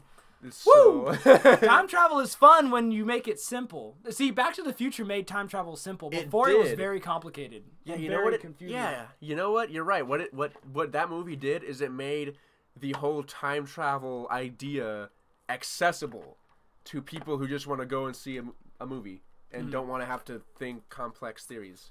Yeah, now Xanis says that there's only one world but infinite world lines. Yeah, I saw that. I was going to want to... That's still... Are you talking about Gate or Back to the Future? He's talking about Steins Gate. Oh. Well, yeah, isn't that what we said? You said it would be better described as a tree with branches than making dupes. Yeah, because in the anime they say that the worlds that they get the reality duplicates or changes, and all the memories are changed. Yeah, you know what? I guess I should have thought about this earlier, but yeah, there's just one like solid timeline that never changes, and then every time you time travel and change something, it just spawns a new, like, emits all these new timelines, but there's one solid world that can't be changed no matter what you do. That's an interesting... I don't know why I didn't think of it that way earlier. Now Xanis says there's only one Okabe, for example. But no, there's not one Okabe because when he changes something, the world's split. So there's one Okabe in one world and the other Okabe in the other world line. And even in the credits, they get duplicated. Yep. So naturally... Indeed. Yeah, Xanis, they get duplicated, but the ones that aren't making the choices get their mind changed. Right, but again, it just makes a whole new world, basically. Yeah, a whole universe. Reality, a whole new universe split. It's not even time at that point, it's just a whole new reality that comes to being. It's hard for me to even think of it as time at this point. It's just whole world is being created. Yeah. Anyway. Okay, where are we? Yeah. Tangent. She says that she's his hostage. There we go, yeah. Stranger danger, stranger danger. But then she ends up saying that she made herself a hostage. Now, see, I'm thinking, though, that she's kind of retarded. Not retarded. Retarded. Yeah. Really, really quick, though. Does she always speak to of herself in the third person like that? In Japanese, at least, yes. What the fuck? She never does that in the dub. That's so weird. She just talks... I mean, she's goofy and retarded. But, I mean... I hear her say her name. I hear her go, Mayushi. Well, I mean, it's right here. I know, but you know how subtitles are. And right. A little wonky sometimes. Oh, right. That's so... She does not do that at all in the dub. I guess they didn't need to because they were able to flesh out her character in different ways. So... Okay, so after the scene that we get here, Chris comes back in this scene. I'm going to try to lay out the anime the best I can. Right. I forget to do that sometimes. But, I mean, you should have already watched it, so you should know. Yeah. But Chris comes in and wants to come back to the anime club, to help out with... don't even worry about it. We're done with that topic. Yeah. I was just like, is he, like, reading a quote from the movie? Like, anyway. So, Chris comes back. Mayusha or Sheena says that she's a hostage, almost calls 911, and they pretty much start working on the decoding the thing because they have the computer now. But that night, I forget how these two get together, but they're talking here in the alleyway, and he talks about why Amane hates Chris so much. Okabe asks Amane why she hates Chris so much, and she just says that, oh, you know, it's not her fault or whatever. She doesn't know anything yet. And it kind of proves that she's from the future. Or somebody's told her something from the future that she shouldn't know. That's true. I mean, if anything gives away that she's from the future, it would be... Dude, Retro, what the fuck are you saying, bro? What is this about a star and singularity and a black hole? Why are we talking about black holes right now and stars? Dude, what's going on? This is so much text. Dude, Retro, I am about to flag your ass right now. It's getting a little spammy. I'm serious, man. It is. You know, I turned off my spam filter because people were getting spammed out for no reason. So I turned it off. I'm going to turn it back on. Hold on. Let me turn it back on and see what happens to Retro. Here it comes, Retro. Here it comes. All right, where is my spam button? It does say block. Automatically block. Oh, it is block. That's not spam. No, spam is the same exact line of words or characters. Oh, you right. Well, let's go on to him and see. What are you gonna do to him? Let's find out what we're gonna do to him. Oh God! Report. Look, there's a go to channel button. Oh, that's cool. Oh, we can remove him from. Oh no! Put user on a timeout. Oh, that's not bad. Hide user on the channel. Add moderator. What happened? Oh, he wants it so bad. Oh, Retro, you want it, don't you? Come and get it. Now go now. Go ahead and reach for it. No, what you gotta do is like shift your mouse up and then. Whoop. Yeah. Almost had it. Yeah. Gotta be quicker than that. Let's see what happens when you do a timeout. No. You didn't. No. Dude, you can't undo it. Oh. I would know. I was trying to tell you that. I'm sorry, Retro. No, we are. Please don't turn into another friggin'. that way. Oh yeah, so you did that one. No, okay. See, Tim, I'm sorry. I'm really sorry, Retro. He didn't know any better. No. Okay. So what happened with that way is that I didn't understand my powers. So I like put him on a timeout, and I was like, oh wait, I don't think that's right. And then I clicked remove, and like he's completely banned. I'm like, oh wait, no. I remember that too. I was like, oh wait, no, that's not right. So then I unban him. Oh hey. Oh, hey. he does have more accounts. Okay, cool. Sorry, Retro. And then no, we seriously didn't. I'm so sorry, Retro. It's like we do it again. Make you my moderator. bad. Just make you moderator. No, I remember playing Zelda when Dot Way was here, and then I saw you like do that all this stuff, and then like you said, then you booted him. I didn't know what I was doing. Now I understand. A timeout is a limited ban, and then removing him keeps him from even ever coming back. I think that's 5 minutes right there. It's 3,300 seconds. I think that's 5 minutes. 3,300. No. Oh, nah. But no, like in all seriousness, like relax, Retro. We don't need to know. You don't need to copy and paste all of Wikipedia into the chat about stars and black holes. That was a little much. Sorry though, I didn't mean to just destroy your entire. Those backup accounts came in handy, yeah. I know, right? Damn. If I was gonna do that to anybody, Retro would be the one. Dude, like imagine if you went crazy and you were like, no, trying to ban all the accounts, and they all keep coming back. All right, so let's see. Where are we? Retreated, ominous from the future. And then she hears 10 minutes, damn. Oh, okay. Oh, he's right, yeah. Wait. Minutes and 30 seconds? It's 10 minutes and 30 seconds. But yeah, so she hears fireworks, and then she gets all rattled. Like, she's like, what? She knows about them. No, oh yeah, she does know about them. She's like, oh, I've always wanted to see fireworks. Yeah. See, that's why I think she's from a dystopian future. Yeah, I think she's from a dystopian future, and she's like in the middle of war and everything, and when she hears explosions, she thinks those are bombs, so she's shell-shocked. Yeah, where CERN succeeded. This is the support that she's from the future, because she has shell-shock. She's been there. It's not like she's just been told. She's freaking out. Yeah, and really quick, I wanted to say this earlier. All the theories we're having, anything could happen when like the climax episode, explains everything, right? So maybe all this duplicating timeline stuff will make sense by the end. Mm-hmm. But until then, stupid. Stupid. Let's see. So, this next part, hot. Oh yes, dude. Oh, I mean. Wait. Did she say that? Oh no, I don't remember. I love women in... What am I saying? You have a lab coat fetish? Hey, man, I'm trying to read my notes, okay? It was funny when I wrote them, and I can't read them a second time. Okay. Okay.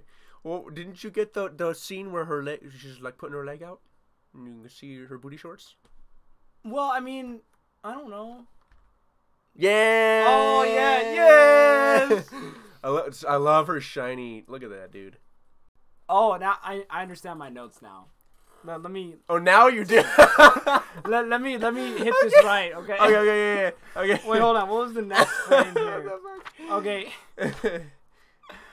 Hot. Oh my God. Oh, I mean, women in STEM. Yay. Oh, woo. That was it. That was the joke. No, that's a good joke. Dude, this scene is perfect, man. They're talking about like, radiant elegance, possibly only for those who do research or whatnot. Yeah. This scene was so funny, and I can't believe she actually went with it too. Yeah, it was weird, huh? You can tell that she's growing on him, or they're growing on each other. By the end of the 5th episode, she's totally like friends, at least. Like, she's definitely got more comfortable with him. Yeah. And then this is the scene where she calls him Okabe or Okarin, and he gets sued. They're playing the board game that he lost at, and she's like teaching. And yeah, let me back up a little bit, actually. She's teaching him how to play that board game that she lost at. Is that retro again? For some reason, I thought that was Oh, it is retro. I remember I called myself a pansexual genderless nine-tailed fox because James said that first, I think. Oh, and I said that on one of my streams, and then he changed that was his a thing. name to that. But anyway, yeah, she's teaching him how to play the game, and they're having a little bit of bonding. You know, and this is the character development that I think is good. And I don't know. It might be a little bit of the Japanese, but see, I'd even like here, you to try and see what you think. But I mean, like here, I can see this and be like, hey, this is some good bonding right here. And it's not basically what they said. Maybe it's because I'm more of a body language guy, which you can get in English or Japanese because you can watch them and how they interact and how they, it's their body language with their words is what gives me the full picture. However, you know, it probably is better with the English. But regardless, even in English, good bonding scene. They're learning how to play this game, or she's teaching him how to play the game. And they're just it's not even about the story. That's another thing. It's not about the story. It's not about finding any science. They're just talking about the game and kind of about, I think they were even getting to the past a little bit or whatever. They were talking about themselves. But anyway, she calls him Okarin, and he gets super mad, and he demands that he calls her Hoin. Huoin or Hoin? Hoin. Yeah, I thought it sounded to me like he was saying Heoin. Heoin. That doesn't make sense though. It has to be Hoin. Huoin. Hoin. Howin. Yeah, I'll watch it again. Yeah, he demands that he calls her, that she calls him by that name. But at the same time, he lets Sheena call him that. So what's the relationship with Sheena? I mean, they're obviously really close and everything. Well, and then, yeah. So then, not just anyone. Well, it's already established. Yeah. So I'm thinking that she's like an orphan, or that he saved her life somehow, and that's why they're together. Mm-hmm.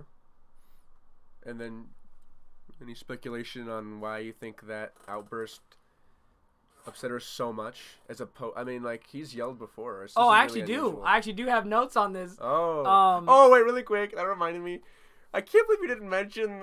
I thought you would say something about, and you said this when we watched it a long time ago too.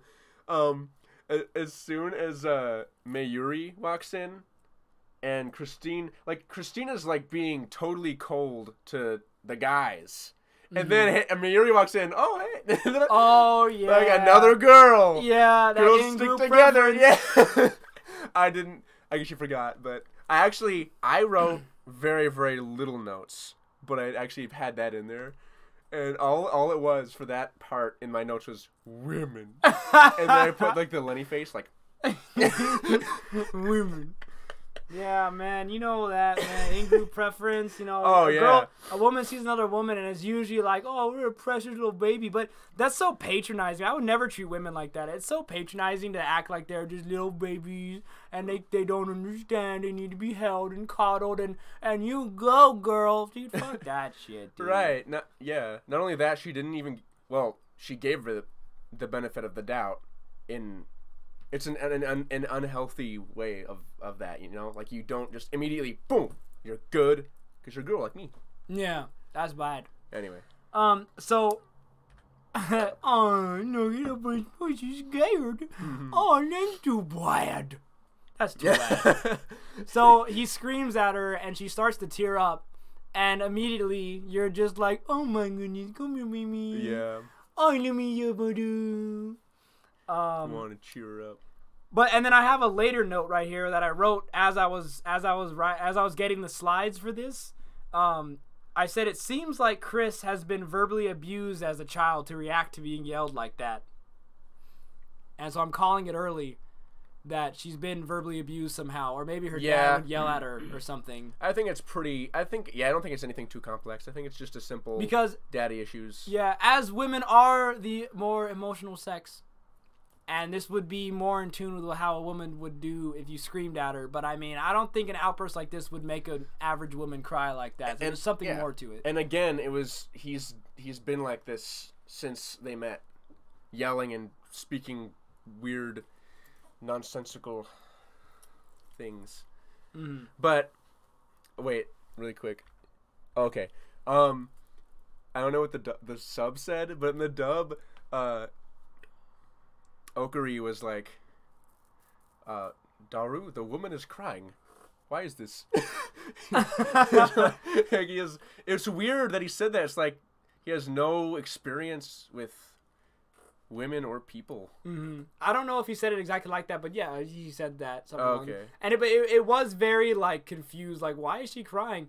And she tells him through like she's like, I'm not crying because some crazy guy just yelled in my face. I'm not crying, blah blah. Yeah. But then he says, why are you crying? And then Dario's like, she just told you. And is that what he said in the sub? In the subtitle, he said she just told you. Oh, in the dub, he was like, think about what she just said, or. Never mind. Doesn't matter. Go ahead. And then they just go to they just cross dissolve right past it. Kind of leaves you to reflect on it. Like it was just weird. Like they didn't talk afterwards. It just cross dissolved into them just sitting. Yeah, it's true. Just quiet. Like they were just like so awkward. Yeah, again, it's like, I mean, he's really close with Mayuri, but he doesn't seem to know how to like comfort people or anything like that, so he just kind of leaves. Very human moment. Yeah. A moment of empathy and reliability. Feelings, perhaps. I mean, I liked it because it was like, it cross-dissolved into this awkward moment, and it kind of just made you just sit there. And my heart was kind of racing, too, because her reaction was so, like, jumpy and, like, I don't know, emotional. And I was just like, whoa. It was pretty highly emotive moment. Highly exciting moment. And then it just went to just silence of just everyone just sitting there just awkwardly staring off into nothingness. And I was just like, wow, that was an intense moment. Good character development between them. Yeah. You know? And so it begins. Oh, wait, you didn't get the part where they're like looking at all the they finally hack into the system and they're checking out all the bodies that have been. Well, yeah, that's why I said we now know they're testing working on a time machine. All right. Yeah, I mean, I didn't get that freeze frame in there, but I guess I just didn't write the note at that point, but I knew that we knew. Right. Yeah. You know what was going on. So yeah, basically they hack into the. Yeah, we need to focus more on the story, man. I'm sorry, I'm just so used to writing notes because the story never mattered. So I'm just used to like writing like funny moments in there, but I need to start writing seriously things like not necessarily like slide worthy stuff, but just writing my notes like this happened, that happened, that happened then, and you know. Yeah. And then in between we'll have the slides of like the funny stuff. So we'll get the hang of this. But yeah, and so they actually get the IBM computer and they download the encrypted data from the CERN organization, and they get it on there and they decode it. And also, Chris speaks English, so they're lucky enough that she reads English, so they were able to read it in English. Right. And she told them what it said, and they found out about the human jelly people being sent back in time and appearing in, like, the 20s and the 1800s as, like, gel people and stuff. And so now we know they're actually working on a time machine. And the first 5 episodes, again, the first 5 episodes of anime is always established, like, everything you need to know, and then we're just off. It's a race. Fire the gun, let's go. And so now it's Okabe and his team. What's the lab called? The Future Tech Laboratories, Future Gadgets Laboratories. Oh, they're little future something like that. And so now it's a race. They got to build a time machine before CERN does. And so now they're going to be hacking into CERN. I can assume, to steal their data and steal their information and try to get it. Probably going to be some espionage going on. Probably going to be sneaking in like a spy, getting into their organization and trying to learn about the time travel before they do. And I'm sure that at the end of this anime, there's going to be a time where he's like, we have to go back to change everything. Yeah. And it's going to go all the way back to that first day. Oh, and then it's going to explain why the timeline split at that moment. It's going to be so exciting. So climactic. The beginning and the end. Oh, by the way, really quick. In the sub, does he ever say anything like he wants to rule the world? Yes. Okay. Yeah. Just making sure. Does say eventually he wants to make the science technology first, the time machine specifically, so that he can rule the world, dominate the world. Yeah. Which is that like weird mad scientist part of him.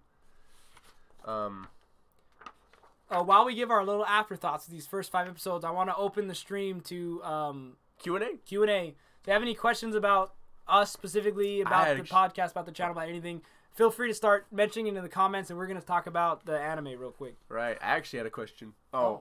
Go ahead.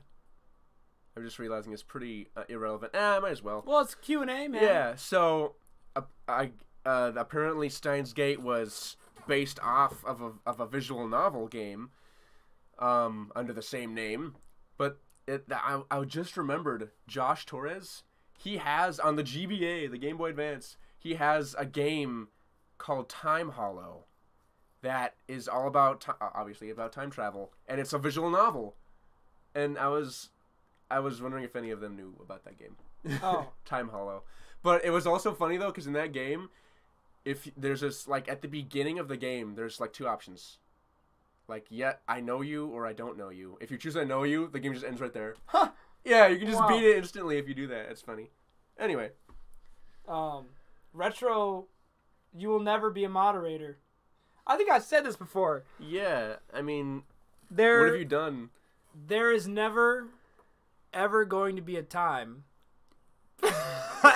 in the past or in the future or now that you will ever become a moderator of this or any channel that I am associated with. Or Proxy 2. It'll never happen. Especially the past. Especially the past. Russell asks, what is your favorite foods? You can tell a lot about someone depending on what they eat. Interesting. Well, how about you go ahead? I don't believe him. I'm just gonna tell you right now. My favorite food, I hate all food. He actually does. Okay. But the food I dislike the most probably would be pizza. Dislike the least would be pizza. Yeah. Yeah, no. Burgers are pretty nice though. Yeah. All around, you can't go wrong with burgers. Yeah, Tim's a weirdo. He doesn't like food. What you have to ask him is, what food do you tolerate the most? That's true. Is that it? Burgers and pizza? Burgers and pizza. You love soda. You're a big fan of soda. I used to drink 1 soda a day, but now I only drink it like 1 every other day. Like, not maybe a couple a week. I actually do, like, look at this water jug right here. I drink mostly water. Getting healthy. Not on purpose. It's easier to just have a water jug, because water you can drink warm and it's like not gross. Like if you had soda or punch or any type of flavored drink, if you drink it warm, it's disgusting. And I just don't want to walk to the fridge. I'm that lazy. I don't want to have to go to the pantry or the cupboard or the fridge and get stuff. I just like the fact that the water you can have by your bed, and at all times, anytime you're thirsty, just take it down.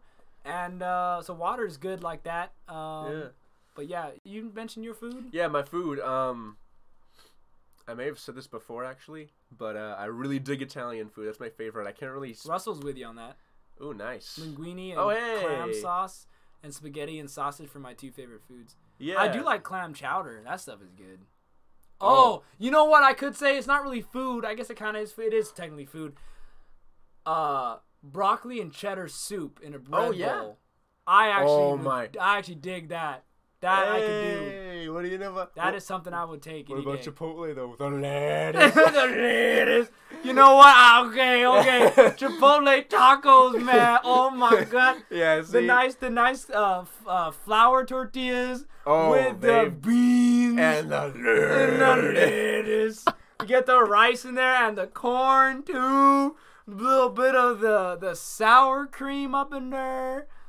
Oh my god, a little chicken. Sometimes you go with steak. Steak's a little chewy though, but chicken especially. Oh my Chicken's god. great. It's got a nice charcoal. Dude, yeah, that's pretty good. You can't go wrong with that. And for veggies, corn is probably pretty good. I like corn. Corn on the cob. Corn in its little kernels. I actually really like broccoli. Ew. Yeah, I mean when it's steamed. Not raw broccoli is. I don't know. It's weird. It doesn't taste like anything, and it's hard. Mm-hmm. But steamed broccoli is great. Anyway, no, but yeah, Italian dishes like ravioli, linguine, all those. That's pretty much. I can't really. I guess if I had to pick one. All right, maximum of 10 questions. Damn, Retro. Jeez. Dude, what the?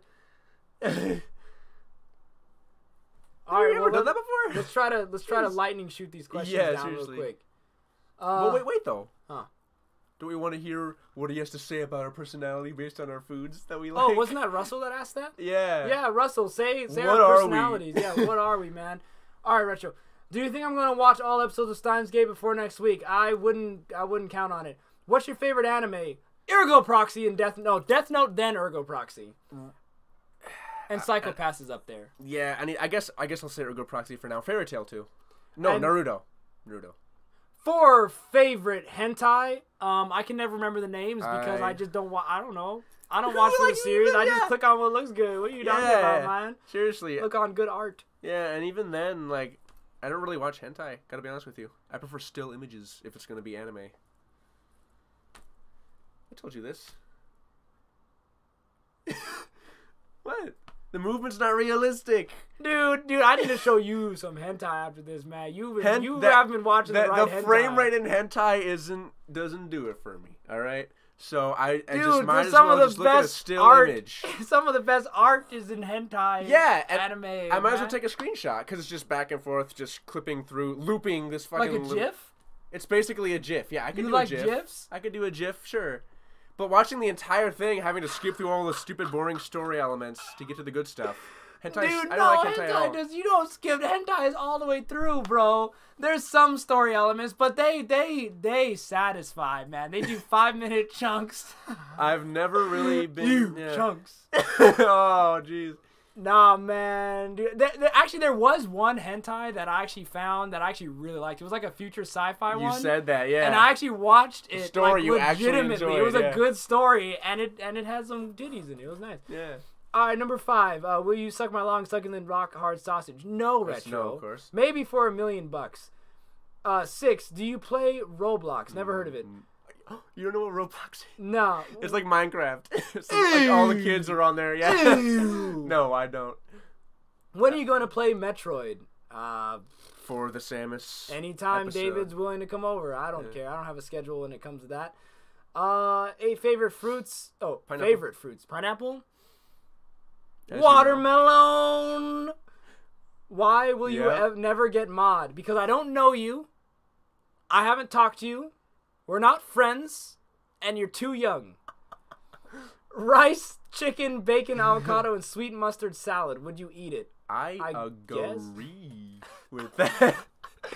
Oh, I so guess I'd eat it. I didn't see that he was actually a question. I thought it was just he was making a statement. So I was like, I agree with that. Oh.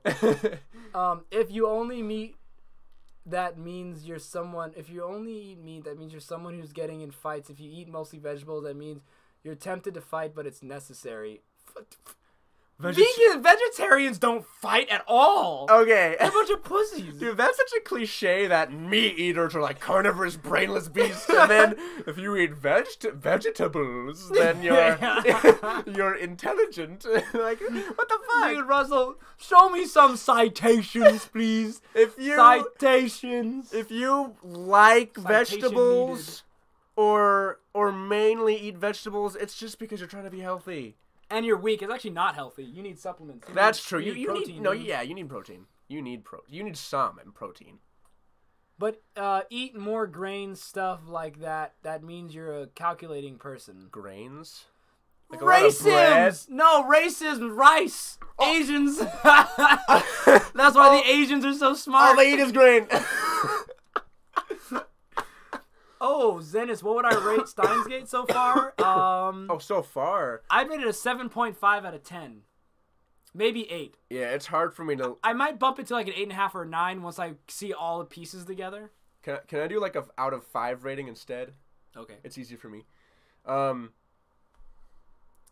you still wait 5 seconds, 10 seconds. Maybe 4 or 3.5. It's easier for me to do the. I don't know why it's easier for me to do like a number and then a half of one instead of 10 whole numbers. It's just more to. I did 7.5. That's even more. What? Out of 10. Out of 10, if I go 8, it's easier for me to go down to 5 and then do a 3.5. What kind of math are you using in that brain of yours? It's just more condensed. It's just because okay. So with 5, right? It's 1, horrible. 2, pretty awful, and then just 3's in the middle, right? Mediocre or average, and then and then 4 is good, and then 5 is amazing. It's really simple, just basic bop bop bop, and then if I want to wean a little bit, like if it's not totally perfect than a 4 point or a 4.5, which is like in between 4 and 5, which could technically be like, that would be a 9, right? What even would that be? Wait, what? 4.5? Yeah, if you were transferring. Well, technically it'd be a 9. Would it? Okay. Because it's times 2. Okay. Or you could say. So wait, what was 1 for you again? 1 horrible. 1 through 2. 2 mediocre. Yeah. 3 through 4. And 3 average. 4 good. 7 through 8. Then 5 incredible. 9 through 10. Masterpiece. Yeah. Yeah, you're right. I don't know why it just is. I like the 1 through 10 system because you can be more accurate. There's a big difference between an 8 and a 7.5. You couldn't say a 7.5 is technically. I mean, so wait, 7.5. 7.5 would be like a 3.2 or something. No, yeah, you're right. I just like it. You're right. Because you could say both these animes are 7s, but this one's a 7.5 because it's better. But you can't jump from 3 to 4. That's a giant leap. Or 3 to 0.5. That's even a big leap. No, you're right. Yeah. Oh, what the fuck. Anyway, it's easier for me, so that's how I like to rate things. Out of 5. All right, I think we answered everyone's questions. And I think we've rated the first 5 episodes so far what we liked. I liked it. It was very interesting. It introduced us to the story. Very, very, I don't want to say story heavy, but it's very, like, puzzle heavy. Like the world is... Yeah, it's like they're setting some things up that... It's not that it's complicated or even well written. It's just, it's set up in a way that you couldn't possibly know what they're trying to do until you get all the information. It's like a baby puzzle with like 10 pieces. If you only have 2 pieces, it still is going to be kind of hard to know where things go, even though it's not very complicated. Right. But you still need more pieces to know. Yeah, you know? And that doesn't necessarily mean it's amazing or intelligent. So I think it's hard to tell because this anime, I know it's great. I know it has a cult following and everything. I remember every time I go to an anime convention, they always have like a room designated for Steins Gate. But of course, I mean, it's a fan favorite. It's like Gurren Lagann, despite how old it is. It's or like Dragon Ball, you know. Mm-hmm. So, but yeah, even despite all that, I mean, still could be like a terrible anime, and just be like, oh, well, obviously I wouldn't be able to guess that because of the way you wrote it. No, yeah, I agree. So I mean, we're still like crossing our fingers, engaged, enjoying it, trying to figure out what it all is and what it all means. It's keeping me interested. Characters are great. Characters are fun. You like the characters more than I do. I do. But I might grow into them a little bit more as time goes on, especially if you watch English. You get to relate with them better as the same language. Yeah. Finish what you're doing. Yeah, Zenis, I don't agree with what some people say about that. The first 5 episodes are always packed with the most story because they have to. Well, yeah, they have to start everything. They have to establish everything. That's why they're slow, is because they have to establish all their different points to the end. Yeah, and it's just the problem is some shows can't do that in an interesting way. I think this does it pretty interestingly. You were gonna say? I agree. Erase, the one we're watching on Wednesdays, it does it in 1 episode. It establishes. That, well, I mean, it's only a 12 episode series. Yeah. But still, 1 episode. That's pretty good. Yeah, and that takes skill to make it like not feel rushed. Everything you need to know. It even in his flashback, because he hits the car, in his flashback, it actually outlines the entire anime right there for you in his flashback. And so if you had seen the anime already and you see that flashback, you're like, oh, I just watched the whole anime in like 2 seconds or like in 5 seconds. Let me ask you something. Is James enjoying Erased? He says he is. Okay, because he didn't do the mandatory episodes for Steins Gate. He didn't do it. He couldn't. He said he was extremely bored. I mean, probably didn't help that I was right there playing video games. He could have gone in the other room, though. Watching in English? He was, yeah. He was bored, he said. That boy, I don't know. Bored. Yeah, he doesn't like animes in general. He says he's trying to get into them. He does say that. He does not like them. His girlfriend's trying to get him into it. Well, that explains his interest in Erased and in other animes. I didn't know you didn't know that. I don't think it's a secret. It's not a secret. I mean, Now at this point, everything James does is because of Annette. Is gonna be because of Annette. If he shows any interest in anything that he didn't before, it's always at this point. It always by default is gonna be, oh, it's his girlfriend. It's Annette. She's the one trying to, and that sucks too because then when they break up, eventually, inevitably, he's gonna change again, and it's gonna be like, oh, great. Now we have a different James to try to learn because we've established this is James for the last like year. How many Jameses? One too many. No. Nah. All right, so thank you guys all for joining us. It was a blast. We're gonna do this. We're gonna do this again next week, Monday at 6 p.m. Mm-hmm. Now, if you didn't know already, if you want to be a member of the Fantasies Anime Club, all you have to do is just keep up, watch the anime with us, keep up. Or if you've already seen it, you don't have to watch anime with us. You know it already. If you've already seen it, you're good. Just keep up. Watch weekly. Just say hello in the chat weekly. Let us know you're there, so that we can see your name and keep your name on the list. After stream, have a documentation of you being here to say hello, comment in the chat, and boom, you are a member of Anime Club, meaning that you can now suggest animes that we watch in the future, and we'll put that on a list. And that list we will go through and pick mainly the ones that go first. Mainly the ones that are at the top of the list that I've mentioned first, we will do first in order of which they've been suggested is what we try to do. Or there's also another option is that you can become extra privileged, and extra privileged just means that you've invited 3 friends to the stream. And they have to say and they all say hello. And when you invite them, you post the link and write hashtag #Fantasysanimeclub. Right, yeah. And get them on the stream, have them say hello. And we all say hello, have a good time, and they don't need to subscribe or anything, but hopefully they'll enjoy our presence enough that they'll want to see us more of us, and they'll subscribe, and you all help us build this channel together. It's going to be a good time. Then you'll be extra privileged. Extra privileged just means that all your anime suggestions go to the top of the list, and like Retro this episode, you get to go and be on live with us for one episode of Notes. And we do that specifically for the event that we have more than one person on, that we can filter you guys through nice and easy, and nobody gets overlapped or not get their chance or whatever. Everybody gets a chance to come on and talk. Like Lee and Lily, they're still extra privileged, so they're more than welcome on the show if they want to. Retro, you're welcome on the show next week, either next week or the week after, depending on how the show is going to be set up. But that's pretty much it. I think I've done all my necessary things. Don't forget to watch us on the weekday series Afterthoughts, where we're watching Erased this Wednesday. Wednesday, 2 days from now. Erased, episode 1, the introduction. Me and James watch Erased, and we talk about Retro so early, man. He wants to go. Goodbye, Retro. And, we get to talk about Erased and watch that episode by episode, pre-recorded. We have a webcams. You can watch us react to it in full, and it's going to be a good time. And then, what's the other thing? Next week, I already said that. And then, Brain Food on channel number 1. I'm also playing Skyrim, and I guess I'll be playing Samus soon. Metroid. And yeah, so, gonna do Brain Food Samus. People like Samus Aran.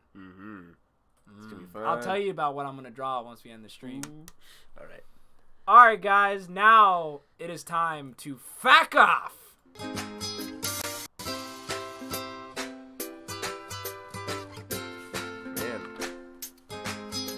So much more to say. Yeah, you liked it. Because I liked it, yeah. I was invested. I was like, oh man, I want to talk about this. If you want to talk about something you like, I mean, it is fun to rant